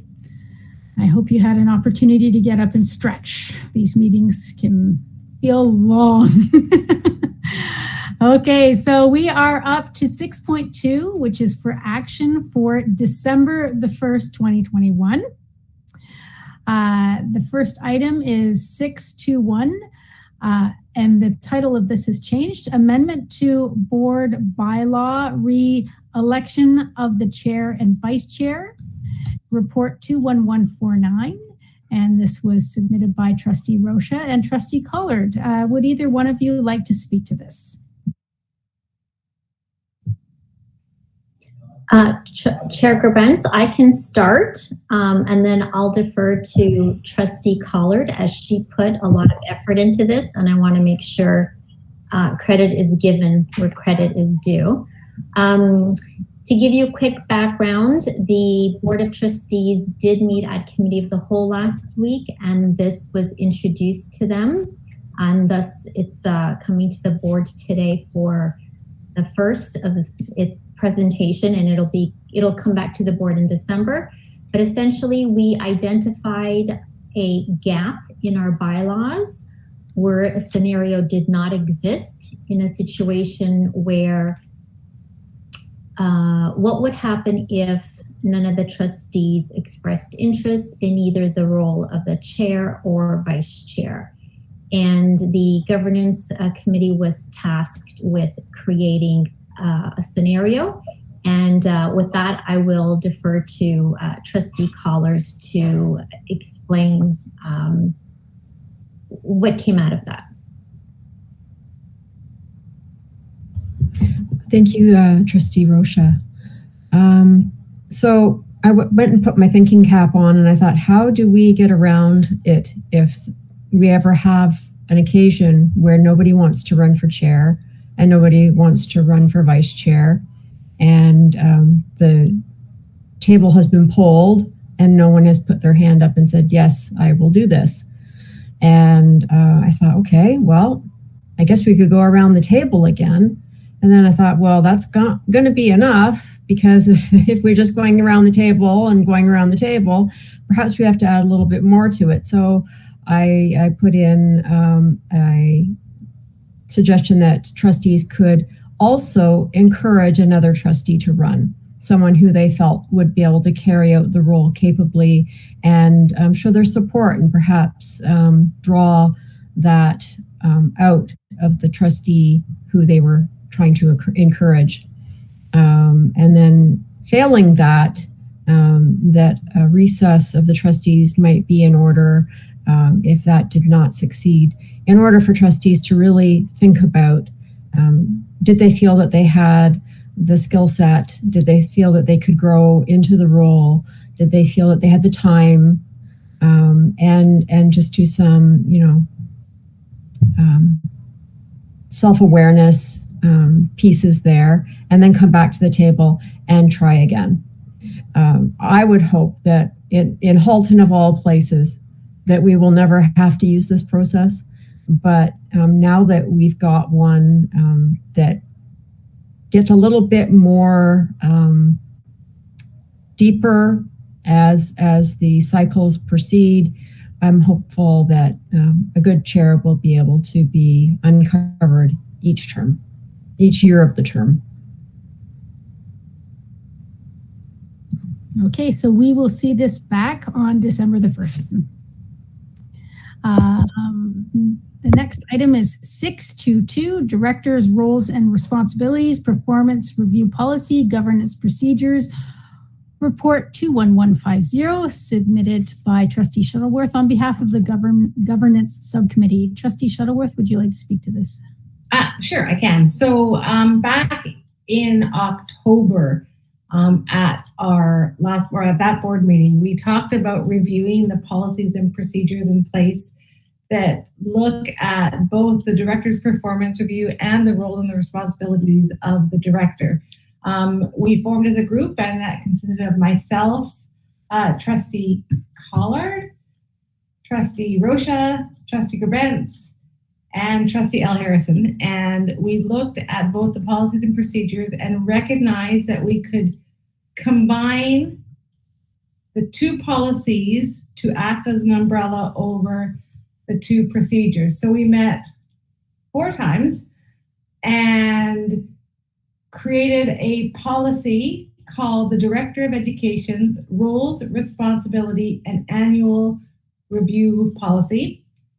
And that would be the umbrella policy for the two procedures, which are the Director of Education Roles and Responsibility and the Director of Education Annual Performance Review.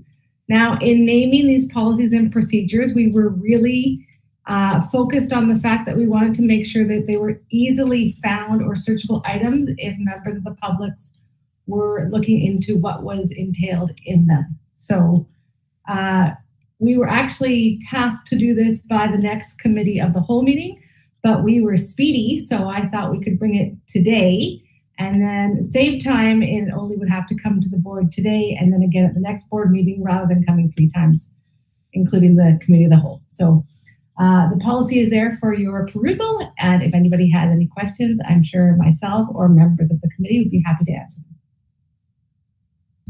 them. Okay, I'm looking at the speakers list just in case. And seeing none, so we will see this again on December the 1st.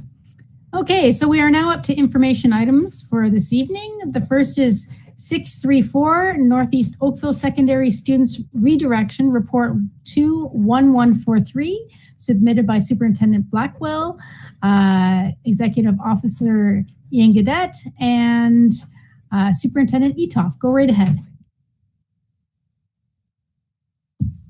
Thanks and good evening. I think General Manager Thibault is prepared to speak to this report.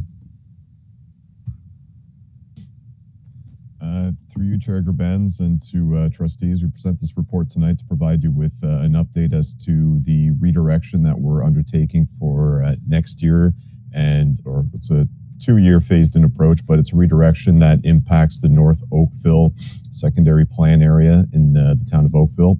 The purpose of the redirection is to take a lot of the growth that's occurring north of the Dundas area and redirecting it away from White Oak Secondary School, which right now is seeing quite significant pressures at the facility, to the point where right now we're looking at exceeding maximum portable capacity at the site for September if we don't take any action. So because of that, we're undertaking a redirection which seeks to strategically redirect some of the students that are generated from new development as well as our existing schools from North Oakville and redirecting them to TAB or TA Blakelock. So in the body of the report, I'll direct your attention to Appendix A, which gives you a more visual representation as to what we're looking at. Essentially, if you look at the mapping, what it provides is that the area we're looking at targeting is north of Dundas, all the way for the entire boundary of Oakville as a whole. The areas that we're focusing on for the regular track boundaries are those for River Oaks, Falgarwood, and Palermo.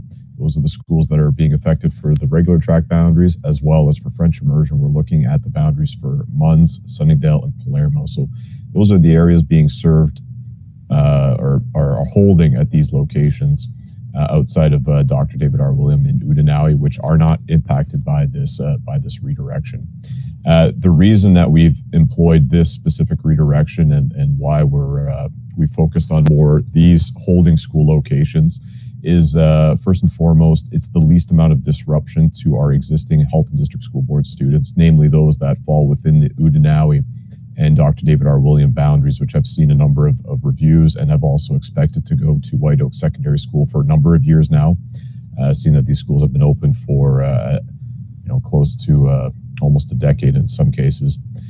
So what we're looking to do here is focusing more on the new development areas or the newer developed areas in North Oakville that are holding at these aforementioned locations.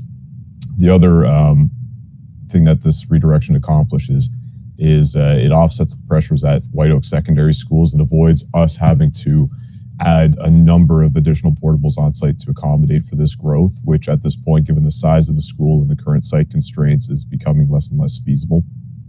It also seeks to increase utilization at TA Blakelock to a more sustainable level. So this is a school that has seen some decline of enrollment over time, and is starting to be at a level where it is to a degree impacting the ability to provide the same level of programming as other schools that are larger in size.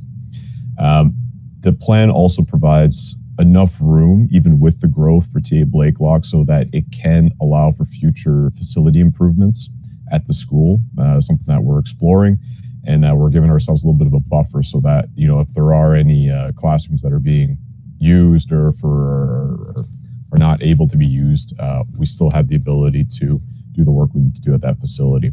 It also provides us with adequate space to implement the iSTEM program, which I'll get into in a moment. And last but not least, this option is always one that reduces the amount of duplication in transportation. Seeing that this is a newer area and there aren't many existing students already there, in doing this, because we want to make sure that we're grandparenting students that are already attending White Oak Secondary School, as well as some of the siblings that may also be that are in elementary and have older siblings in the secondary panel.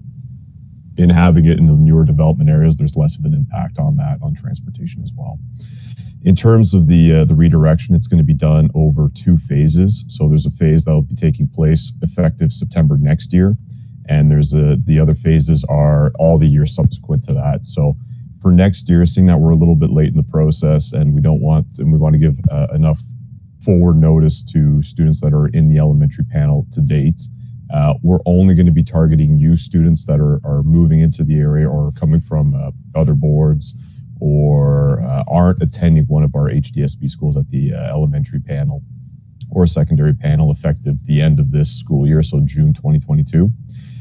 So that's what we're looking to do for this September. So any new students coming to the board that are graduating to the secondary panel will be redirected to TA Blakelock, whereas any other students that are graduating from our elementary schools in grade 8 this year will continue to go to White Oak Secondary School. For 2023 and onwards, what we'll be looking to do is, in addition to redirecting any new student, obviously, that's generated from development, any student that's presently attending the schools that we mentioned earlier, River Oaks, Falgarwood, Palermo, Munns, Sunningdale, for both the English and French immersion panel, those students will be redirected to TA Blakelock when they graduate from the elementary panel. Any students outside of that program, whether it be IB or the Community Pathways program, they will continue to go to White Oak Secondary School, so they're not impacted. Moreover, students that are already at White Oak Secondary Schools are going to be grandparented, so they're not being relocated after the fact. These are all just new students graduating in. This is also going to remain in place until such a time 2 things happen. One is the new boundaries are established as part of a future Oakville Secondary School boundary process that'll be triggered once we have a more definitive date as to when the new Oakville Northeast High School will open, which at this point we're still underway in terms of getting the preliminary works with the site preparation and school construction piece. So until we have that and until we do the boundary review process, this redirection will remain in place until further notice. And last but certainly not least, this also provides an opportunity for us to implement the iSTEM program at TA Blakelock. We'll be doing this for September of 2023. We're going to be providing next year as the year to allow the school to prepare, do the administrative work to prepare the implementation of the iSTEM program for September 23. And we'll be starting that with grade 9. So this is similar to what we've done for Aldershot High School and what we will be doing for Elsie McGill next year. With the introduction of the iSTEM program.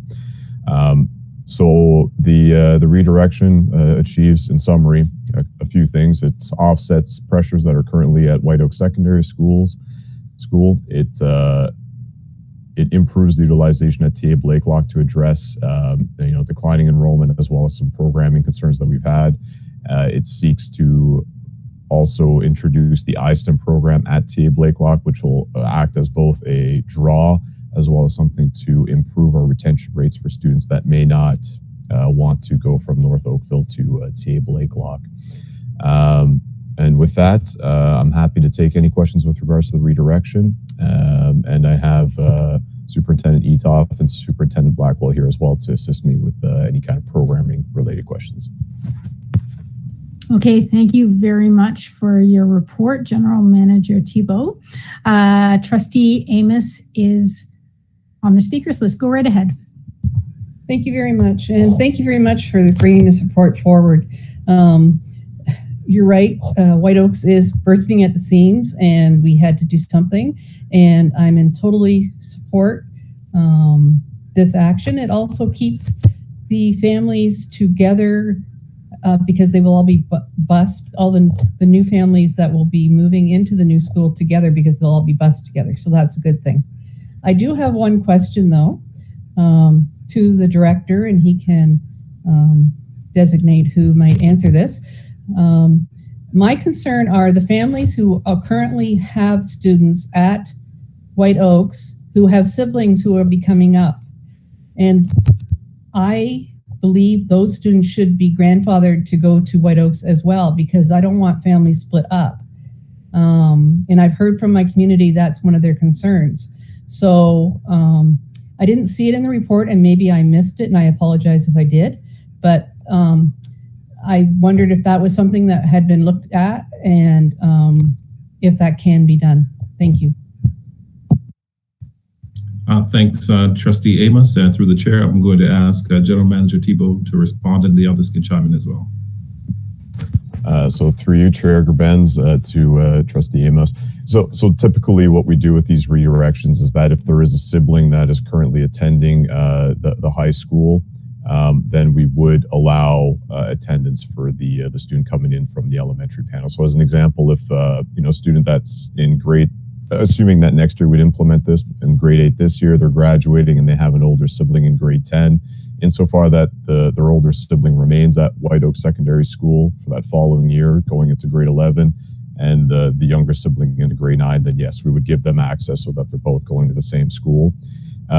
Alternatively, in another situation, if somebody is going into, let's say, grade 9, but their older sibling is graduating out from high school, in that circumstance, we may look at sending them to Table Lake Walk because they don't have a family member presently attending the school. So that's maybe just a differentiator there. We don't want to perpetually grandfather them. If you had a sibling that attended White Oak Secondary School, that you'll always have access to it.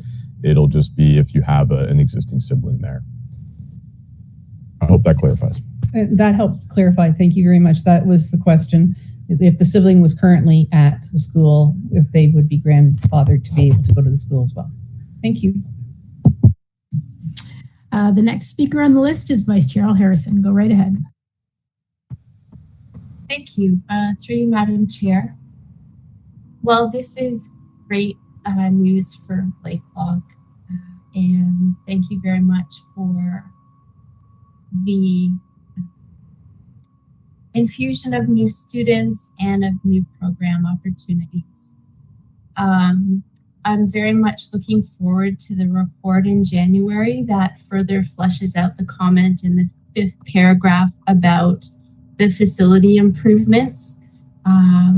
There's been a number of them over the last year or so, which have been very welcomed, and no doubt the school will benefit from additional improvements that make way for new students, additional students for the iSTEM program, as well as for the existing staff and students. And with that as my segue into the iSTEM program, I'd just like to say that I think it will be great to have this program in place. My feeling is that TAB is different than the other 2 schools where this has been implemented. It was created in a very collaborative way with staff at Aldershot, and Elsie McGill is a brand new school, whereas TAB has been around for many decades, and there is a wonderful legacy and rich tradition that exists there already. And in my time on the board, there's been students that have wanted to transfer to TAB, in particular for courses like music have always been very strong there, among others. And music is math. So I just wonder what steps and processes are in place to uphold that rich legacy and to engage with staff there as this program is developed over the next year. Thank you, Vice Chair Ella Harrison. And through the chair, I'm going to ask Superintendent Blackwell to respond to this.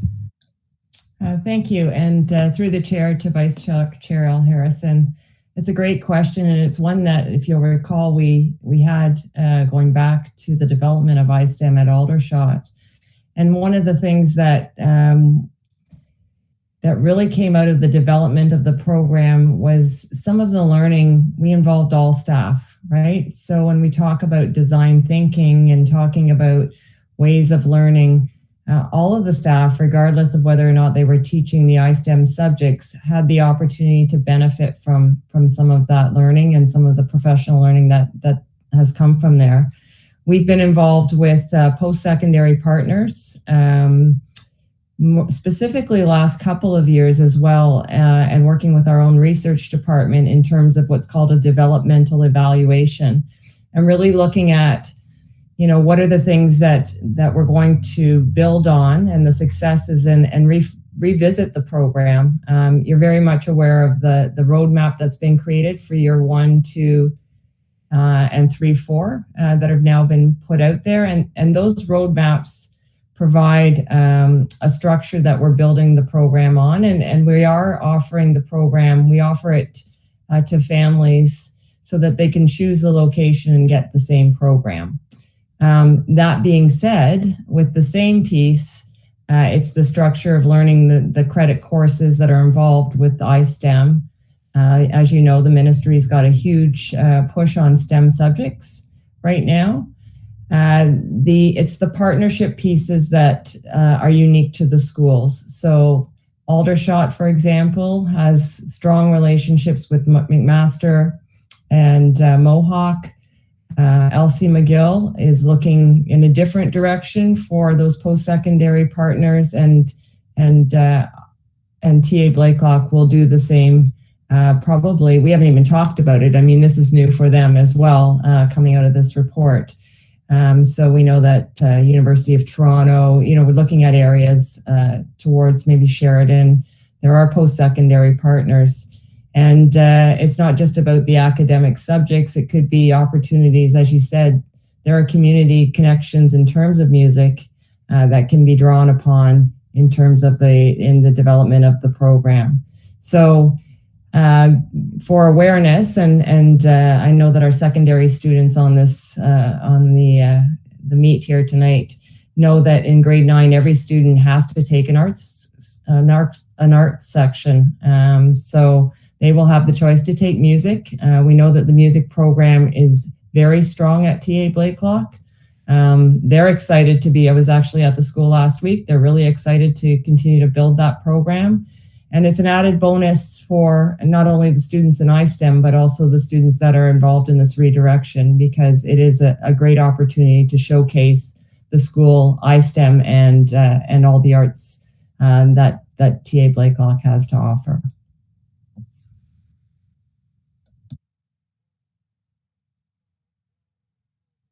Okay, next is Trustee Rocha.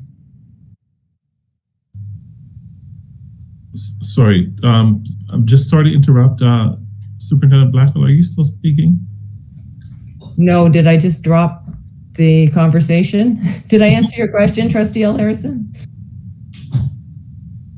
Okay. Thank you. Okay, so Trustee Rocha, you're next. Thank you. Through you, Chair. I'm so excited to hear that iSTEM is coming to Oakville. So something for all of our students to look forward to. I have 2 questions, and I know you probably won't be giving me concrete answers and completely understandable.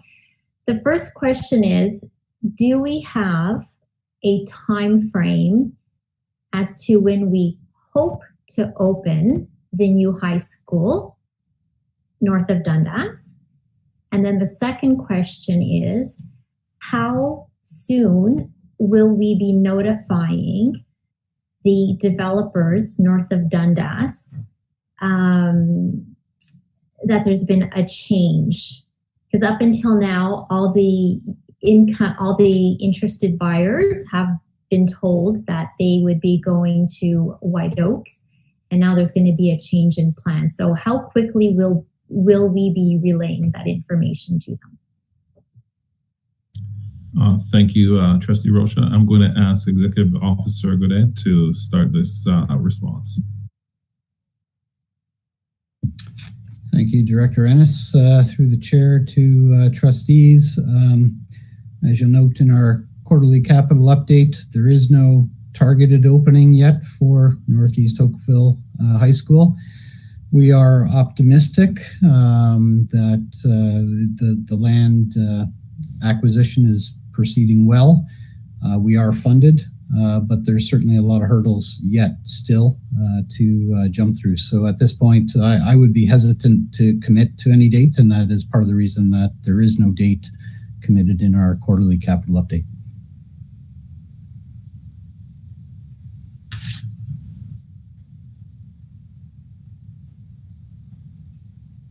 I'm sorry, was there something else that The other part was about informing the developers of the redirection.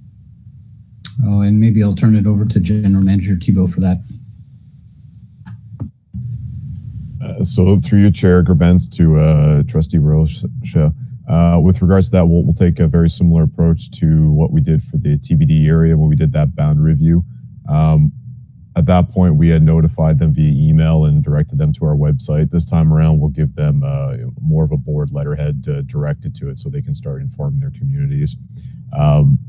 Planning services staff is also looking at maybe some alternative strategies, not just for this specific one, but for future developments too, just so we can find better ways to inform our future development communities as to how they can easily access boundary information, which, granted, pardon me, changes year over year. So for this one, we're going to send off our typical communications, and we're exploring other alternatives that are maybe more accessible to new buyers so they can access fresh information that, might not be stale after a few years of not being updated by our development community as well as other areas. So that's our strategy moving forward.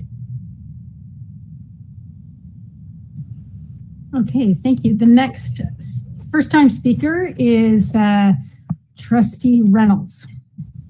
Hello, everyone. I'm actually just putting myself on the list on behalf of Trustee Vigilara.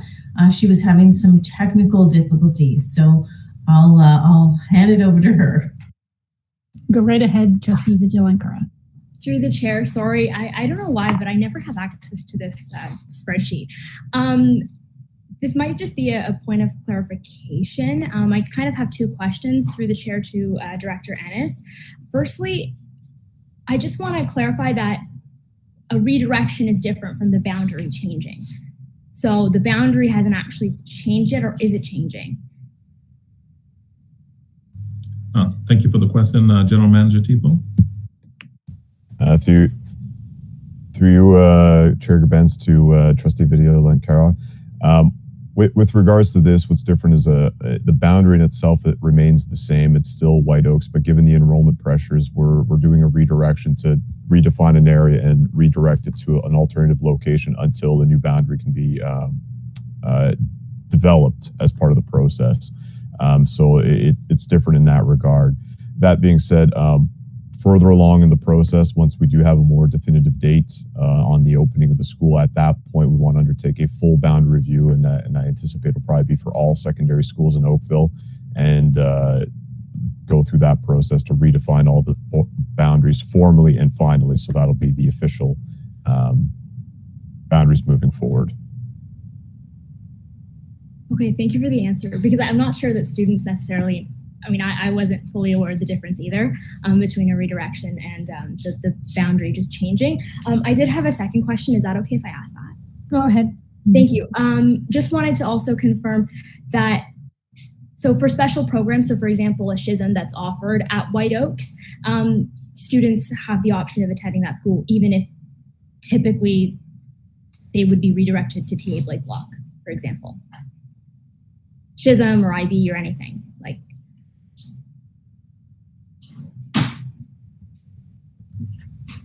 Superintendent Blackmore? Yes, through the chair to Trustee Vigilara. Yes, the program pieces do provide opportunities. So annually, the Schism offerings are provided to students, and Schism offerings allow for students in grade 11, in their grade 11 year, to choose a program that they would be interested in. Often we have students from schools from other schools that choose the Schism based on their interests. So the long and short of it is, yes, those availabilities or those opportunities are still available to students to move or apply to those Schisms. Okay, thank you. Okay, thank you. Second time speaker, Trustee Amos, go right ahead. Thank you.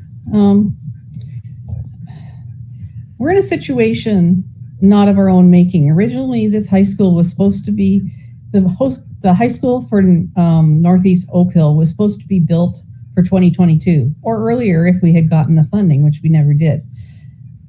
We finally got the funding, and then with a series of events that have happened, we've had to delay, and now the earliest it will be open is the 2024-2025 season, and that's the earliest. And it's not from any fault of our board. It's because of different, either not getting the funding through the ministry, despite the fact that there was a need, and then with the problem with the land.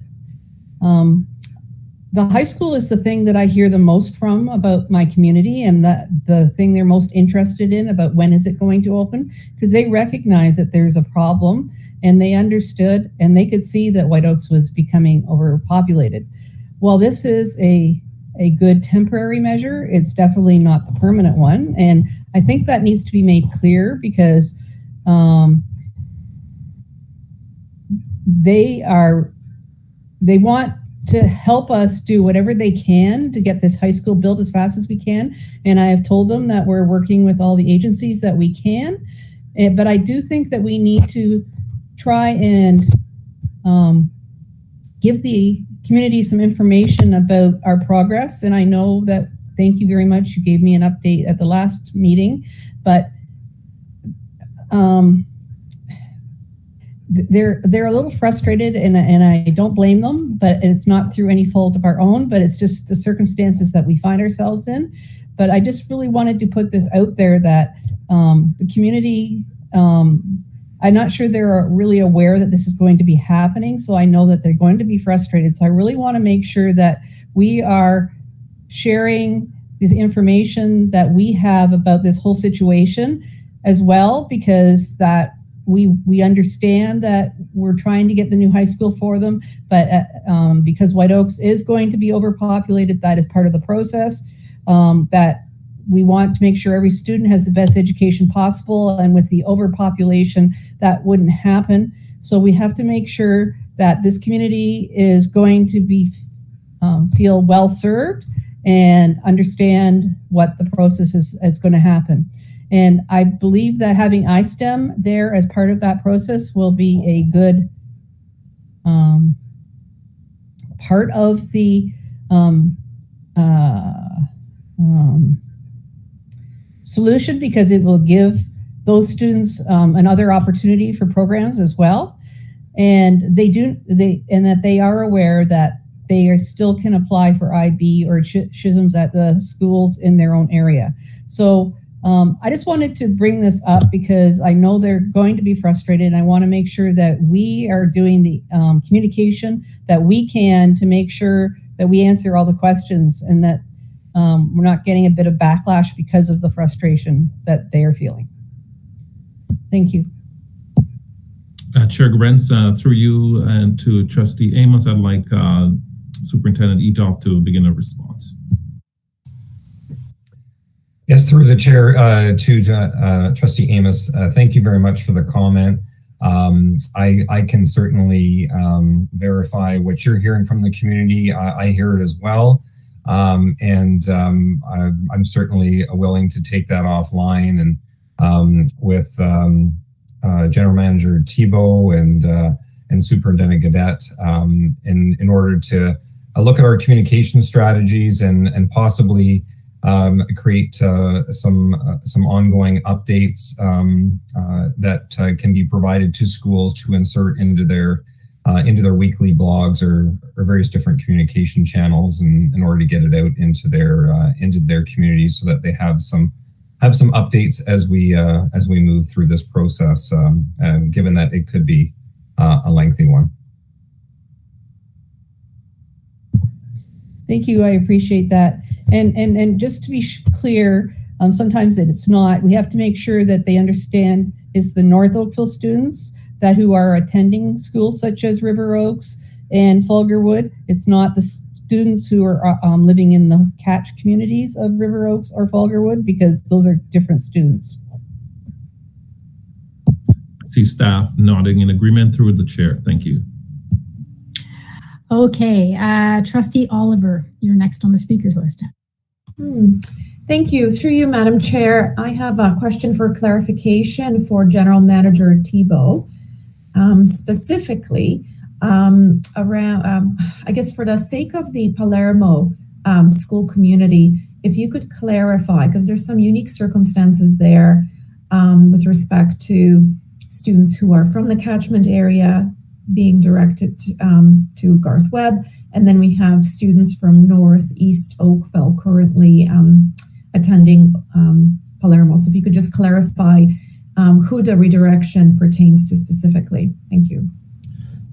Through Chair Gerbens to Trustee Oliver. Specifically, it's just the area north of Dundas. So there's a little pocket. It's primarily employment area. There's one future pocket of residential growth that's near just east of Third Line, I believe. And there's the Palermo secondary plan area as well. I believe that's just off of, it's kind of just west of Bronte and Old Bronte Road. I think there's like some intensification there.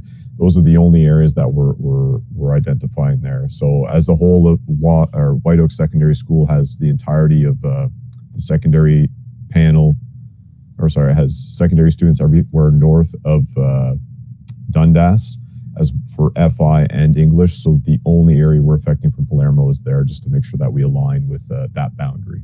So we're not having, potential future students that's being, directed from all the way West Oakville down to White Oak Secondary School. I hope that clarifies. Okay, there are no other speakers on the speakers list, so I have a couple of questions or comments. I was wondering, since we are getting into a sort of a crisis situation of overpopulation over at White Oaks, is there any thought to actually purposefully and with intent marketing optional attendance for our grade 8 students that are currently at those feeder schools that we aren't touching right now, to actually go to TA Blakelock, because there may be students that will take you up on it, especially considering the music program, and some students just want a break potentially from their classmates that they've had a long time. Also with that, with the optional attendance, and this could be for any students in grade that are going into grade 9 through 12, if in that area that we're targeting new to the system students going to TA Blakelock, if we would offer transportation under optional attendance at TA Blakelock, you may get people who may take you up on switching schools. So as just part of a marketing there as well, because I can say as a parent, transportation is a huge part of the decision-making process when considering optionally attending at a school that's at a distance. But that's just some comments that I would just put forth. I don't actually expect a response at all. Thank you, Chair Gerbens. And I wonder if Superintendent Blackwell, you wanted to start a response to some of what you've heard? Sure, through the chair to the chair. It is something at this time of year, actually, I believe the principal of TA Blakelock is heading out to meet some grade 8 students at the feeder schools tomorrow. It's something that we do in terms of transitions from grade 8 to high school and offer our guide to secondary school and transitions. And I think that that's something we could look at in terms of offering that as a viable option. I can't speak to the transportation piece at this point. I don't know what the numbers are. So hopefully we may be in a place where there might be a courtesy seat opportunity for our transfer of schools. But I think given the numbers won't be that high to start next year, we could probably, I know that we could have conversations around that. Sounds like a good option.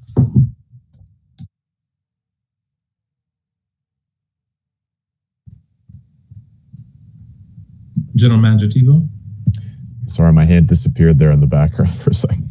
So through you, Chair Gerbens, to you, I won't speak directly to the transportation, and we'll certainly take that back. One thing I'd recommend would be, as long as it aligns with the River Oaks and the affected school boundaries and those students that were potentially in that panel, I try to avoid any kind of overlap with the Udinawi and Dr. David, just because of that duplication of transportation.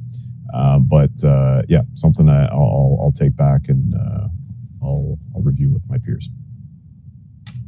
Okay, thank you very much. And there are, as I said, no other speakers on the speakers list on this. So thank you very much for your very fulsome report and big changes in Oakville. So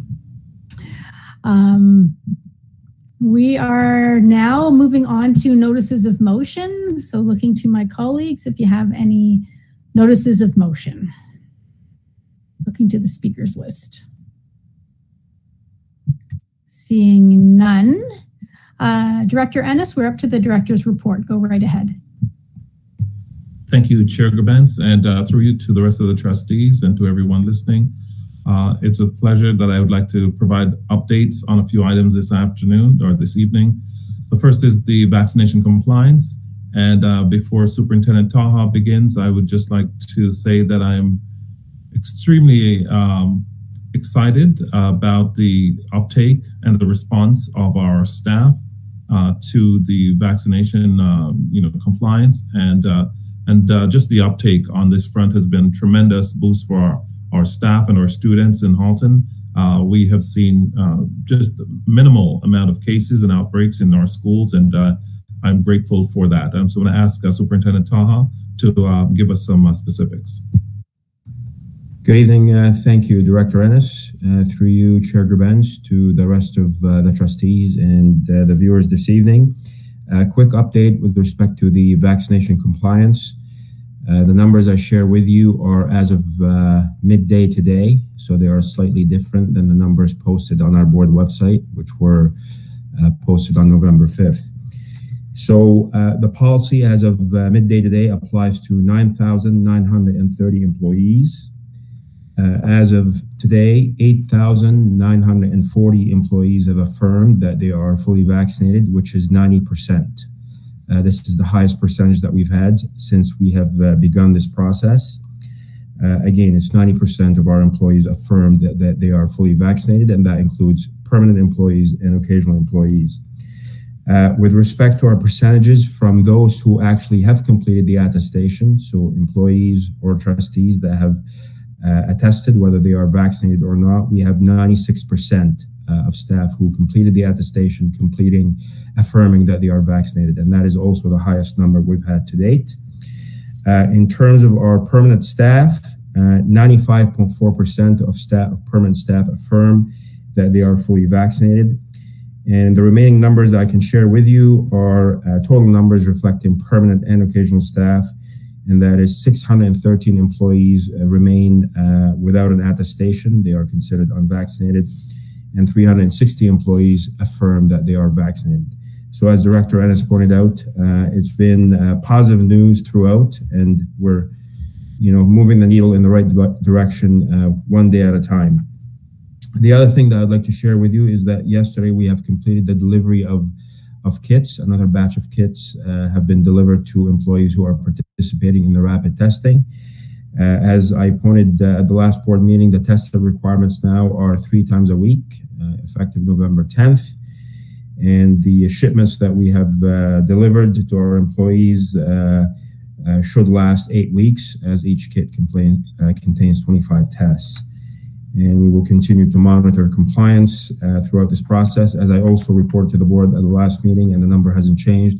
To date, only 4 employees are assigned home on an unpaid leave of absence as a result of non-compliance, and that number hasn't changed, which is a good thing. Happy to take any questions. Thank you. I'm looking to the speakers list.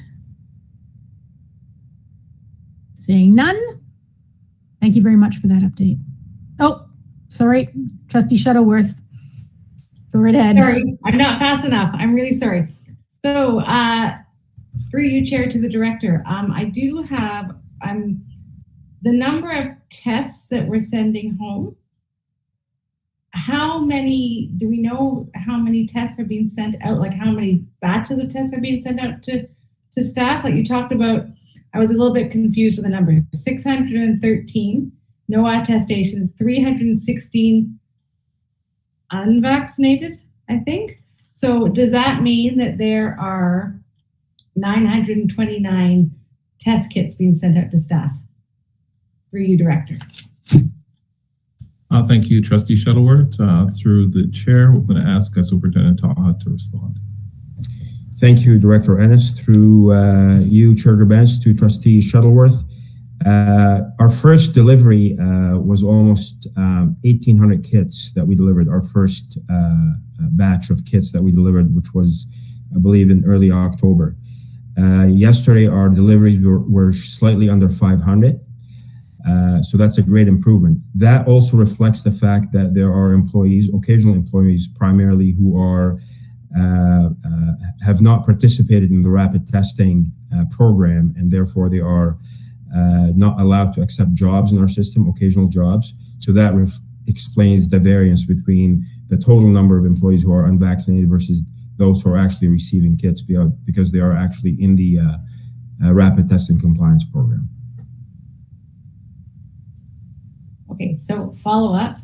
Go right ahead. So there are 500 kits have been sent out that will last 8 weeks. Are we thinking that this number is now where it will be, or again, so when you looked at the numbers, so 316 are tests saying they have not been vaccinated. So there's still that mystery number of no attestation. So are we hoping that this number will come down to match, I'm going to say the number of staff who are saying, yes, I am unvaccinated? Through you, Chair Gerbens, to Trustee Shuttleworth. Yeah, that is the hope and the objective, and it's trending that way. Employees, in particular, occasional employees who are either working for other boards or who have not been able to work when this process have started. Once they have been receiving our messaging, or they have been blocked from accepting jobs in our system, they are actually submitting that they are fully vaccinated. So that the rapid testing kits, in theory, should continue to go down, in particular as our casual employees are re-entering the workforce.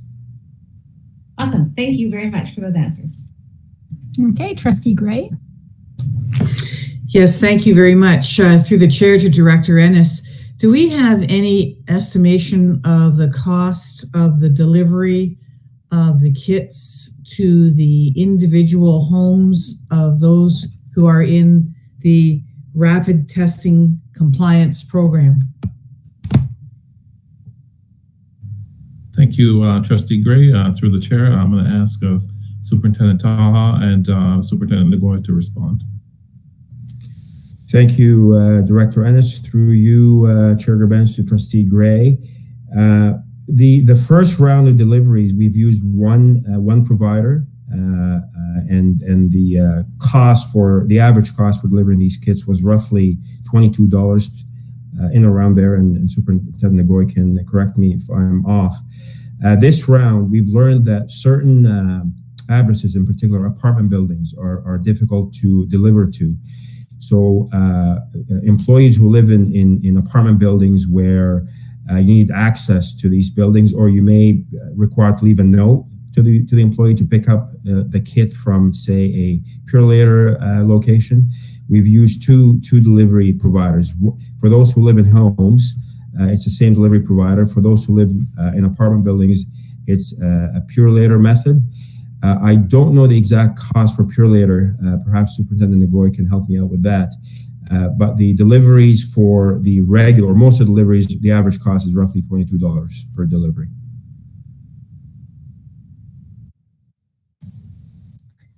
Thank you. In terms of the Purelator is a little bit more expensive. I don't have the exact cost. I do believe it's about $5 more or so. But we do not have significant units that are delivered. We did, however, add a couple more deliveries for the year as a result of the increase in testing requirements for the week. So with that in mind, I believe we've put aside about $200,000 or so in the budget for deliveries for the full year. May I have a follow-up question, please? Yes. Can I just be clear about the $200,000, what budget that would come from? Specifically, are we affecting a budget that might be used to support student success versus an achievement? Are we using monies from that? Are we having to borrow money from different accounts to have this this extraordinary expenditure take place? Go ahead, Superintendent Nagoy. Thank you. And for the chair, to Trustee Gray, it is out of the board reserves, the accumulated surplus. Thank you. And just one last follow-up. Is there a limit that we have on this? Is there a time frame that we hope to curl this program down? In other words, have we said we'll spend up to this amount of money and only this amount of money for this program support? Through you, Chair Grabenza, to Trustee Gray. I mean, the difficulty is that we have received direction from the ministry in the things that we need to comply with. And so it would not be serving the staff of Halton well for us to put a cap on when we seek to wind down this particular operation, outside of ministry, additional ministry directive. I think we need to be in compliance with what they've told us to do, which is what we're doing, and we will continue to do so until we hear otherwise.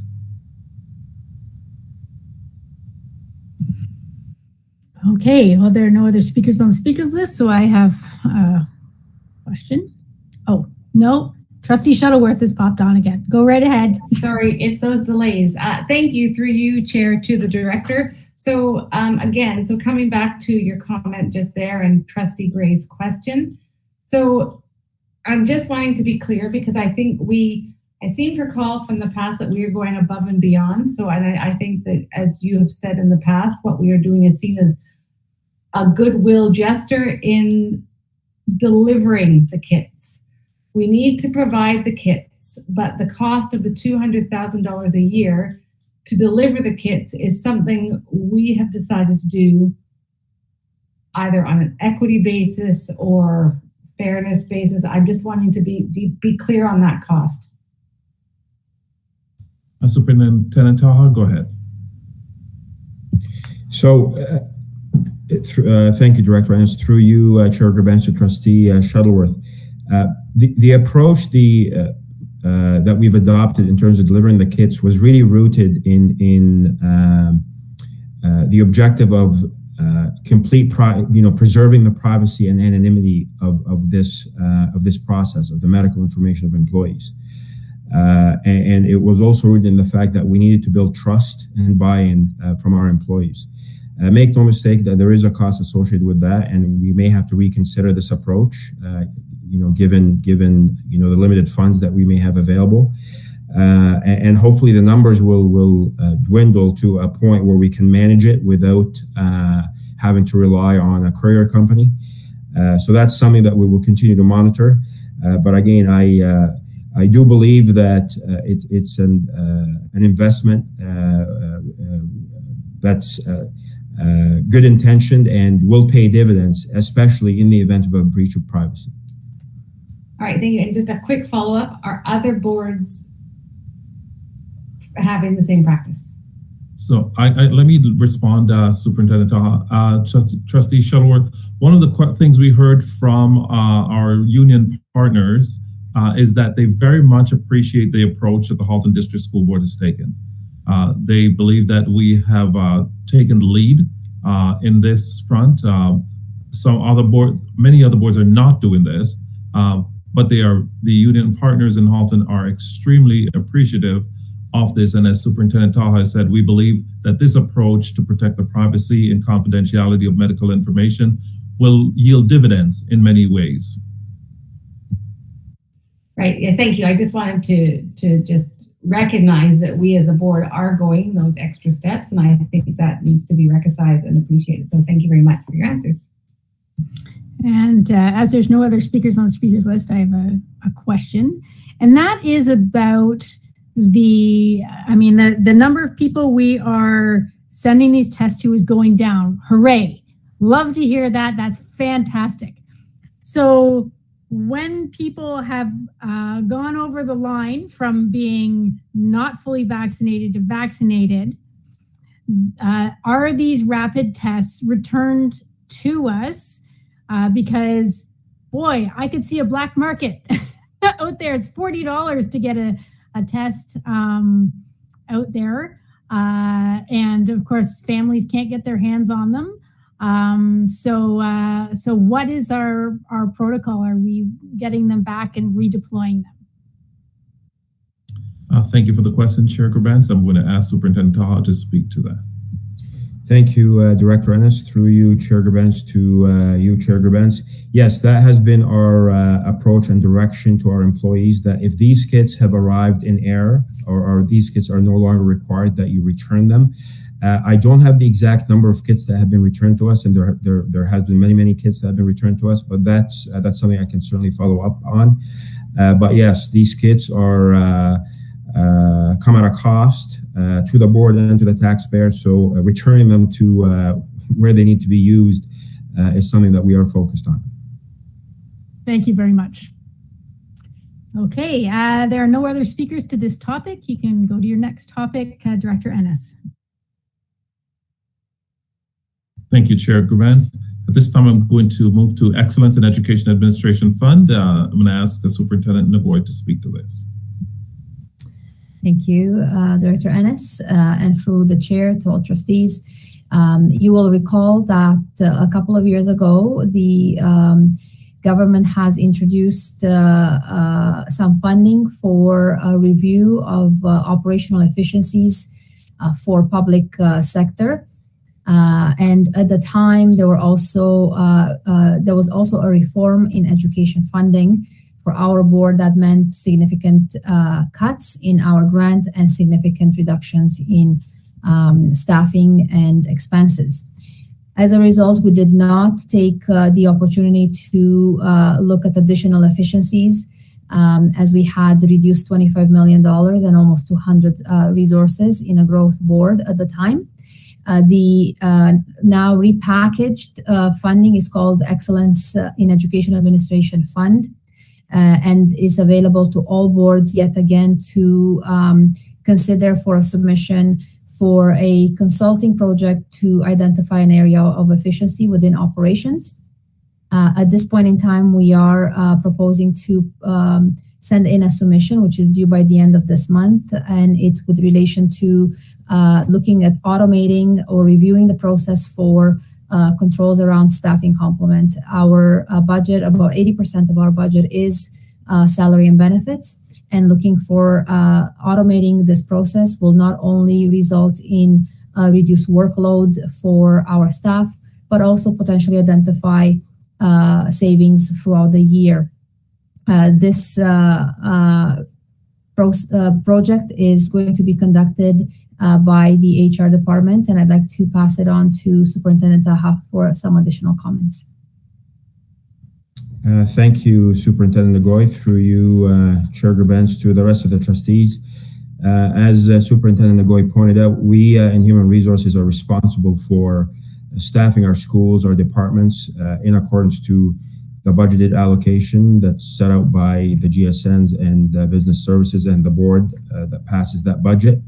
There are many controls that we have in place to ensure that what is actually rolled out to our system is in compliance with what it is that we're budgeted to spend or what we're allocated. We still long for one system that actually automates all of these checks and balances that we have in place. They're effective, but I think there are ways to modernize them and to streamline them. And this is what this submission is for, is to engage a consultant in reviewing what we're doing to see if there are any things that we can modify or modernize, and also engage our HRIS vendor in developing a complement control module or interface that really saves us a lot of transactions that are unnecessary. So we think it's a good submission, and hopefully it will be approved. Thank you. Thank you very much. And I'm looking to the speakers list to see if there are any questions or comments. Seeing none, go right ahead with your next other. Thank you, Chair Gerbens. The infamous other, tonight we have transportation exemption area at Boyne Public School. I'm going to ask General Manager Thibault to speak to this.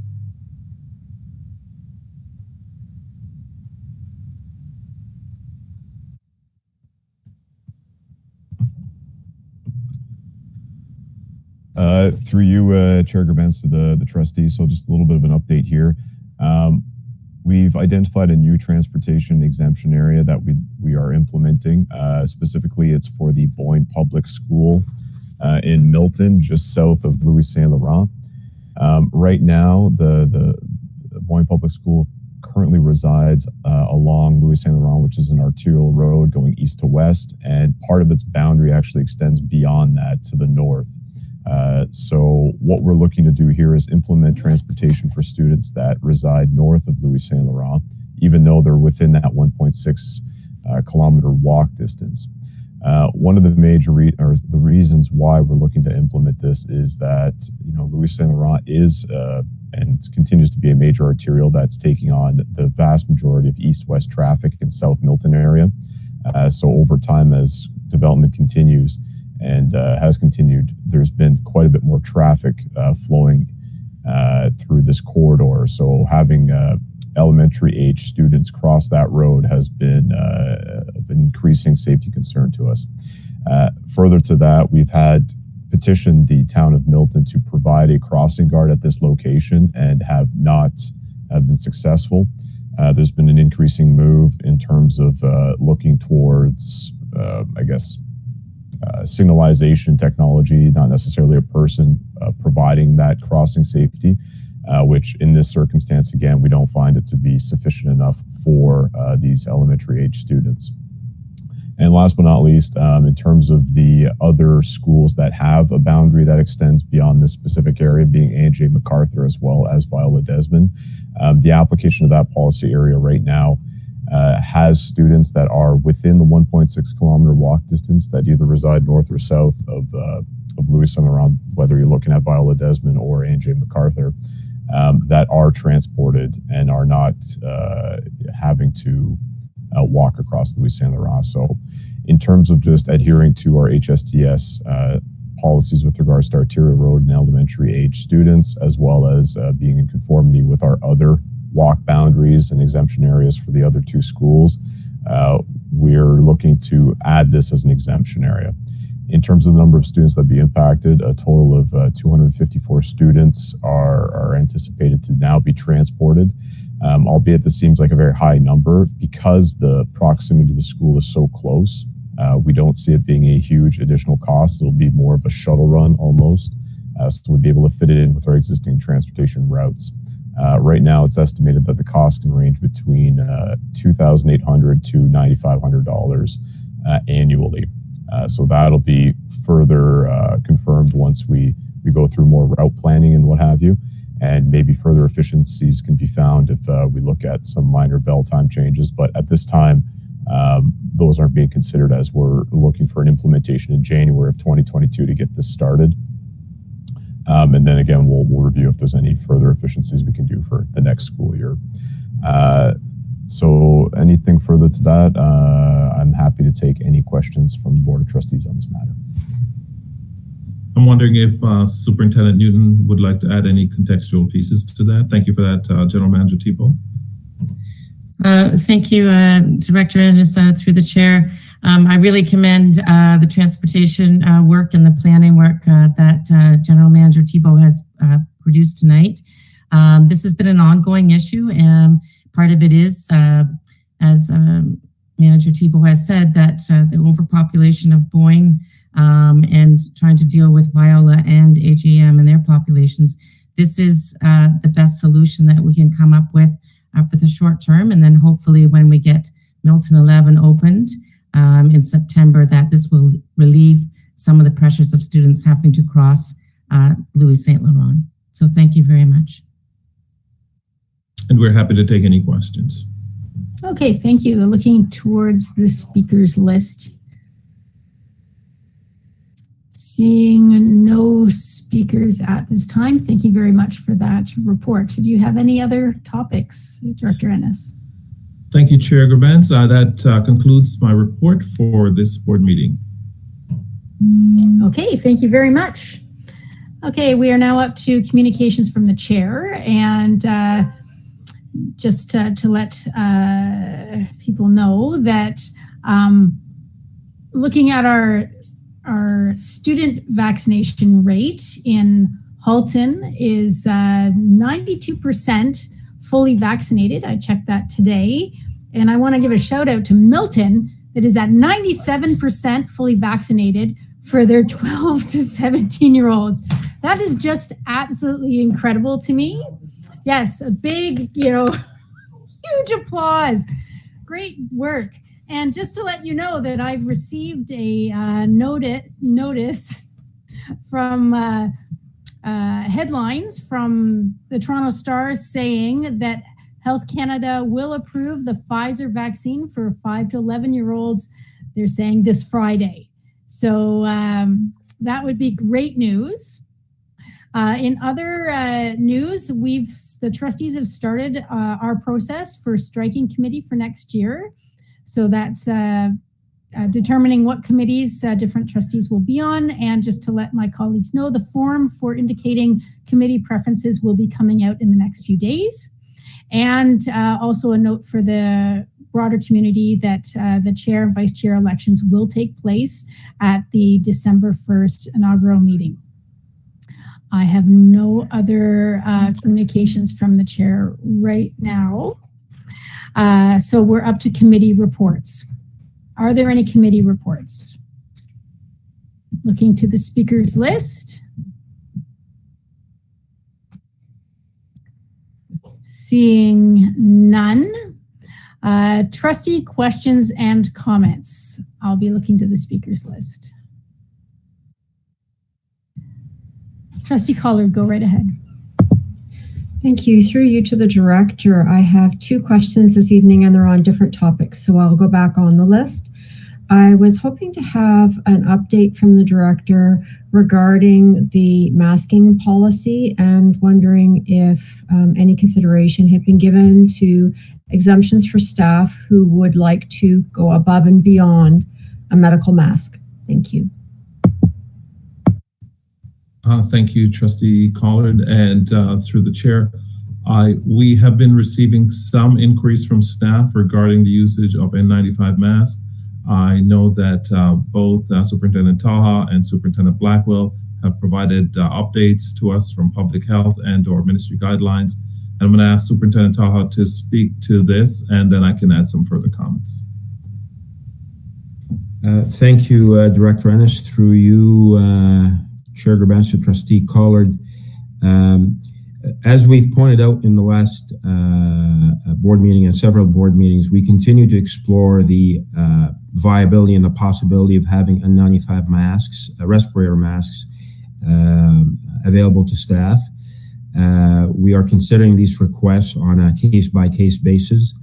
I'm not at liberty to disclose these kinds of accommodations, but these are requests that we are considering and applying them in a way that survives legislation, the Occupational Health and Safety Act, as well as the masking policies that are set out by the Ministry of Health, Public Health, and the Ministry of Ed. The topic is complex. I do know that there's plenty of conversations about these respirator masks, as there should be, and I fully understand those conversations. But as I said before, we need to tread lightly with respect to how we will implementing that kind of a policy, so it's implemented in a sustainable and viable way. Thank you very much for that update. I'm glad to hear that we are doing exemptions on a case-by-case basis as needed. I'm sure that there are staff members who are much relieved by that. And I also understand the complexities of your role in making sure that you're following all of the guidelines as laid out in the various government legislation pieces. So thank you very much for that. Is there anyone else on the list, Chair Grabens? There is right now. Okay, then I'll go back on. Okay, Trustee Danielle, go right ahead. Thank you very much. Through Madam Chair to the Director of Education. Last month, Education Minister Stephen Lecce announced that the province would be supplying take-home PCR testing kits to all publicly funding schools, as well as rapid antigen tests for schools with major outbreaks. And it was supposed to roll out November 15th. And I'm getting calls from my community to ask what the status of this and what do we know about it. So I wondered if the director or whoever he would direct to answer could provide some context for me. Thank you. Thank you, Trustee Danielle. I'm going to ask Superintendent Blackwell if she can speak to this. Thank you for the question through the chair to Trustee Danielle. 15th, 17th, they're very close. We actually received, we had a meeting this morning based on that October 28th announcement. And so it was a lot of information for boards today to basically take and have a plan to implement. We're talking about, and there's some difference in the testing. So the meeting today was around the PCR take-home testing, which is different than the antigen test. We had, you may recall earlier in the year, there were 13 boards in September that piloted this process. So there's lots of great learning from other boards, and we're going to be ready to go fairly quickly. These are voluntary lab-based tests that are available for students or staff, people that become symptomatic at school. And or high-risk individuals, so students that may be deemed high risk with a case in the school.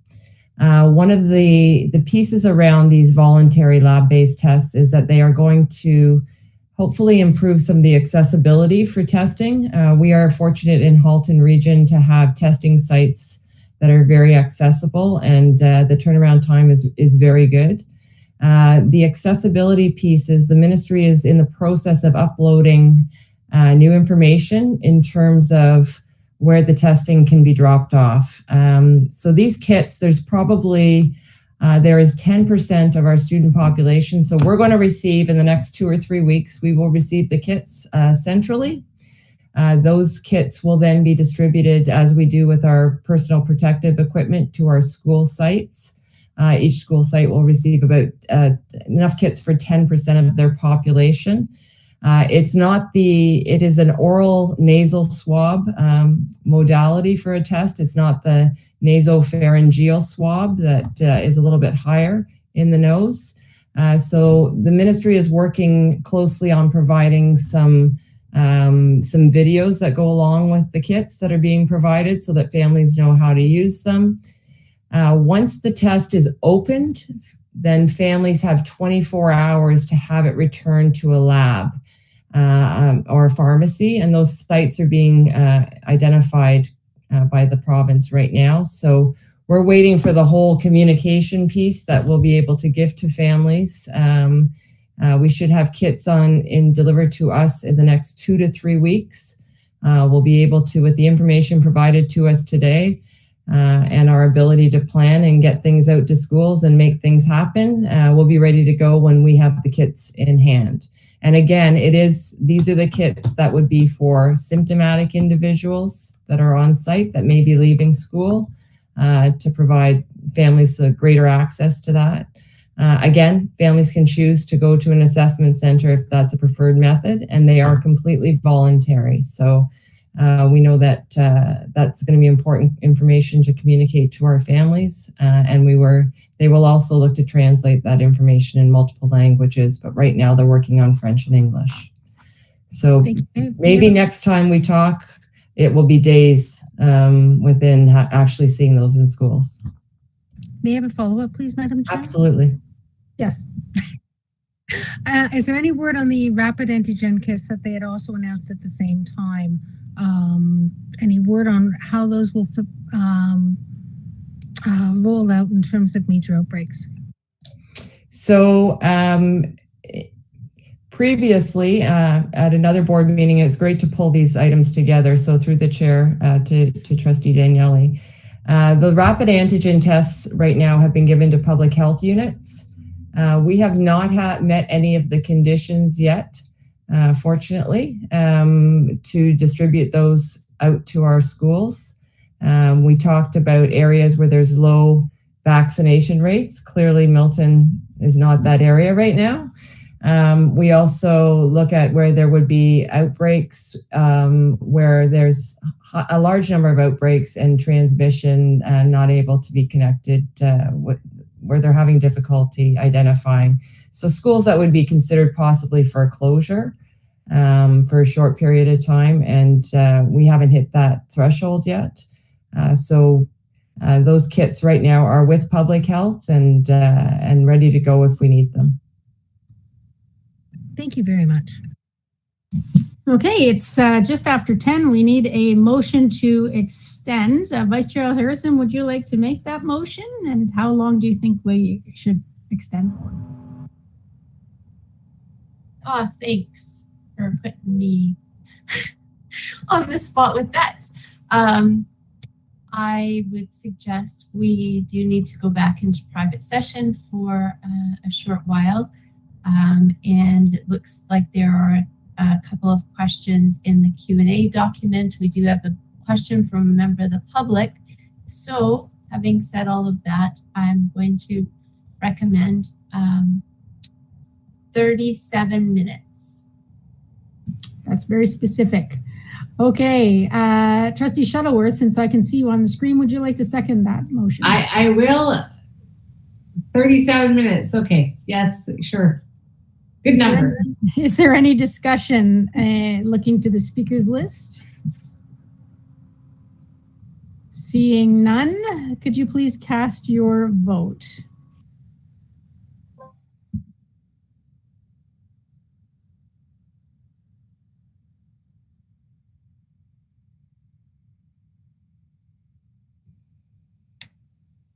Chair Gerbens, I've been disconnected, but I vote in favor.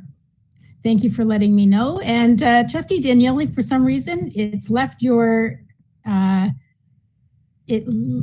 blank. It has your name, but not a yes or a no.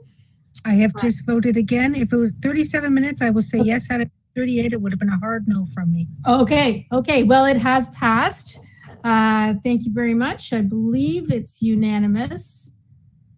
I'm missing a few people.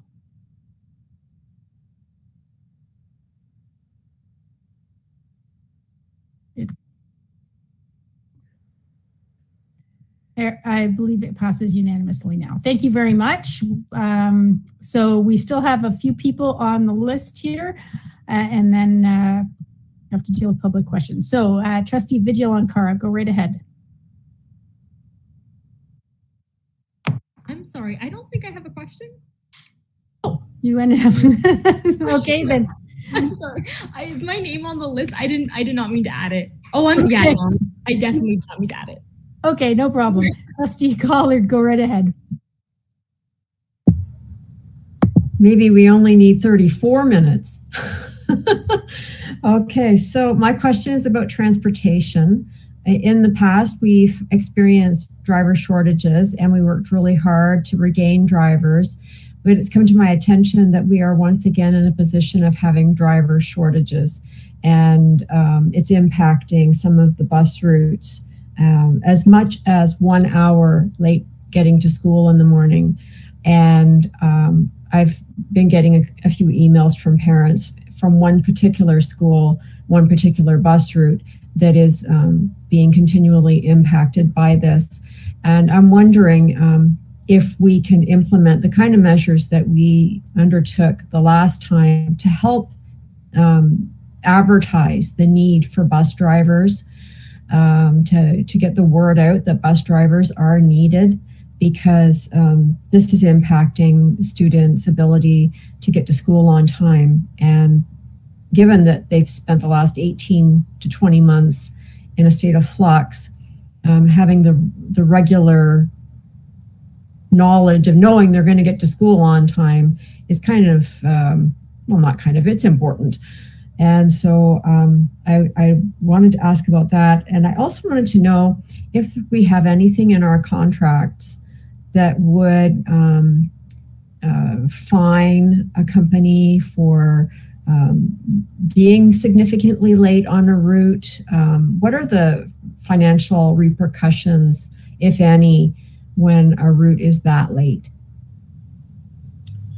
Thank you for the question, Trustee Collard. And certainly we know that our partners are doing their very best to make sure that we have transportation for our students to get to school, and are seeking creative ways to try and to adjust to some of the challenges that they are facing. But I'm going to ask Superintendent Ngoy, who works very closely with our partners, to speak to this. Thank you, and through you, Chair Grabens, to Trustee Collard. We certainly do continue to have a driver shortage. We have approximately 41 routes that are currently without a permanent driver, of which we have about 20 spare drivers. So when we take the delta between the two, less any daily absences, if that's the case, we certainly do have routes that are not covered by permanent drivers. One of the strategies that we do have, and it's been in place for the entire year, so since the beginning of the school year, is to assign one of the permanent drivers takes one more run at the end. So they would complete their assigned runs, and then we'll take a fourth one to cover for one of those based on proximity for the route that is uncovered. So the bus that is late, I understand the frustration of the parents, but that driver is actually picking up one more in order to make sure that those students get to school. We do have a very hard time finding sufficient qualified drivers. The training process is onerous, and the bus operators have been great partners. They also within their contract, if they're not able to cover a route, we would go to the other operators to pick it up if they would have additional drivers. But we're in the position where they're all in the same situation with driver shortages. So this year that does not work. In the past, we were able to reassign routes. So we're not paying them to one bus operator. We are going to transfer that payment to the other one who may have drivers and able to take them on. So that is not an option this year, unfortunately, because we are experiencing driver shortages across all of our bus operators. If a bus, in terms of penalties, they're clearly set penalties in the contracts. If the route is not covered at all, they do not get paid for it. The additional time that it may take to cover the delays are not paid for, so they are at the expense of the bus operator. They are trying very hard to promote for openings, for job openings. They're offering signing bonuses. They're offering all sorts of incentives that I have not seen in the past. They're advertising and reaching out as far as they can. It's been hard, and in part it could be one of the challenges of the pandemic and the just the demographic of our drivers and the split shifts, etc., that attracts a certain staff to this particular role that may make it less appealing to some. So I hope that covers your questions. With regards to the one particular school and one particular run, it's going to get an assigned, it currently has no permanent driver. It will get an assigned driver, a permanent assigned driver on November the 22nd. So we are rotating where the permanent drivers are, so that one particular school, one particular bus isn't impacted for too long. Of course, a few weeks is a few weeks too long, of course, for those families and students. But we are doing that rotating. So as of November 22nd, that particular one will have a permanent driver, and we would be passing the problem elsewhere. Yeah, and that's my fear, is that we're passing the problem from one school to another, and that doesn't really sit very well with me, but I think it's probably a good idea to make sure that one particular route isn't getting continually late every single day. The other question that I have is actually with regards to how long should we expect a student to wait before taking a taxi? And if they take a taxi, how do they get reimbursed for that? What happens if they make that decision, especially as the weather's getting colder? We do not reimburse for taxis. We do employ taxis for particular students and particular programs. So those are assigned for eligible students up front. In the case of delays, we do send out notifications. However, unfortunately, the plan delays are to be under 30 minutes, but we have very few out in the system that are running 45 to 60 minutes. They're not many, and we're trying not to impact that particular bus route too long. But we do not have the ability to refund for taxis. So that would be a personal or an individual decision, unfortunately. Okay, thank you very much. Okay, there are no other speakers on the speakers list for trustee questions and comments. We are now up to public questions. So Vice Chair Harrison, do we have any questions from the public this evening? Thank you. Yes, through you, Madam Chair, we do have one question, and I'm going to summarize in the interest of time. The question is, instances of motorists passing the stopped school bus are very high. When can Halton expect to implement cameras on buses because it's been proven that they reduce these instances and increase safety? Thank you for the question. Through the public and through the Chair Grabens to respond to the public, I'm going to ask Superintendent Ngoy to speak to what we're doing on cameras. Thank you for the question. There are two types. When we talk about cameras on school buses, there's two different aspects. One is interior cameras, and I will talk about that in a second. And the second, which the question seems to refer to, are exterior stop arm cameras for traffic violations. As a school board under the Education Act, it is not under our purview. We don't have the right to collect data outside of the school bus and have access to that sort of data. So we are working with the Information and Privacy Commissioner of Ontario on the interior bus cameras, and that is more as an extension of a school day. We do have the jurisdiction to add cameras on our buses. Actually, our buses are equipped with cameras, they're just not on. And even so, that is within our mandate as an educational institution, the IPC has been auditing our plan, looking to ensure that we have all the controls in place so that the data is only for our use, for our students, available under only certain circumstances. So it's very strict. The rules are very strict. We are allowed to proceed with a pilot, which we've announced at the last board meeting. The pilot will run from the end of November for 12 months and then return for a review before we even get the go-ahead to turn the cameras on the interior of the buses. So we don't have the mandate and the ability to put cameras on the outside. The buses are not our assets, so it would have to be between the Halton Regional Police and the bus operators if something like that is conducted. We did have discussions in the past with the Halton Regional Police and the municipalities and the transportation managers to look at that as a possibility, as well as the challenges that we may have in terms of cars passing the buses.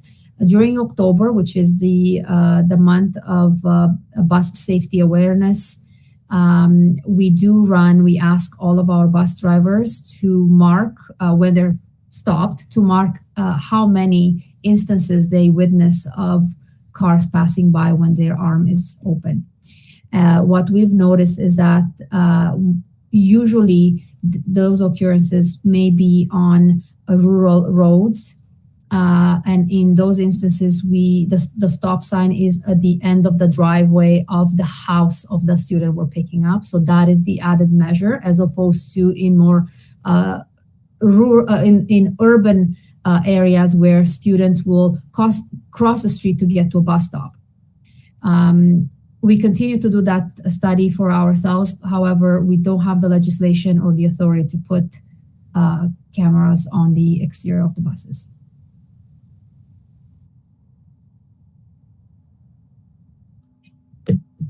Thank you. Okay, thank you.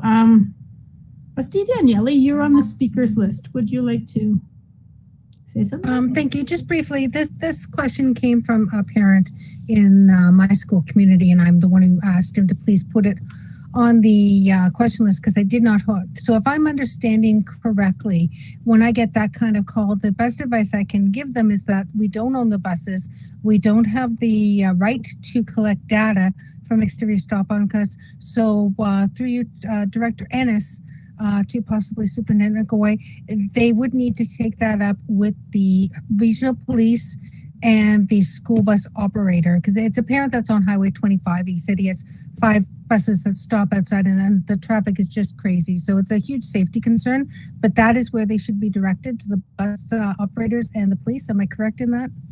Yes, you are correct, Trustee Danielle. Thank you very much. Superintendent Goy? Just one thing to add, we do have sometimes instances, and that is one of those roads. Dairy Road was the other instance. For example, we certainly would encourage them to reach out to the Halton Regional Police. What happens is they will make note of these instances and actually place police cruisers in that area at the time when the buses are there. So although we don't have the bus cameras, police are usually in the area, and a couple of cars get stopped, people will remember, and it tends to change behavior in drivers after that. So it's been something that I know for the years we've had a couple of those instances, and we recommended to the parents to report that to the police. Thank you. And the data that we provide them, that's what they do in order to, with limited resources themselves, in order to place cruisers where it makes more sense. That's what inform their decisions as well. Okay, and I understand that's the only question we had. Yes, thank you, Vice Chair Al Harrison. So now I need a motion to rise into private. Trustee Gray, I see your hand up. Thank you very much. And seconded by Trustee Danielle. Thank you very much. Is there any discussion on rising into private session? Looking at the speakers list. Seeing none, please cast your vote.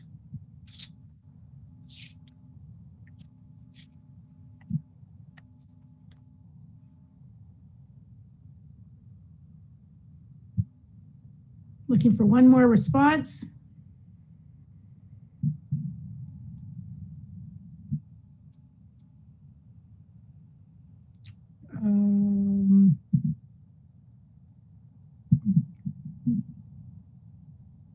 Trustee Vigilara. Oh, there we go. That carries unanimously. Thank you very much. We are now in private session.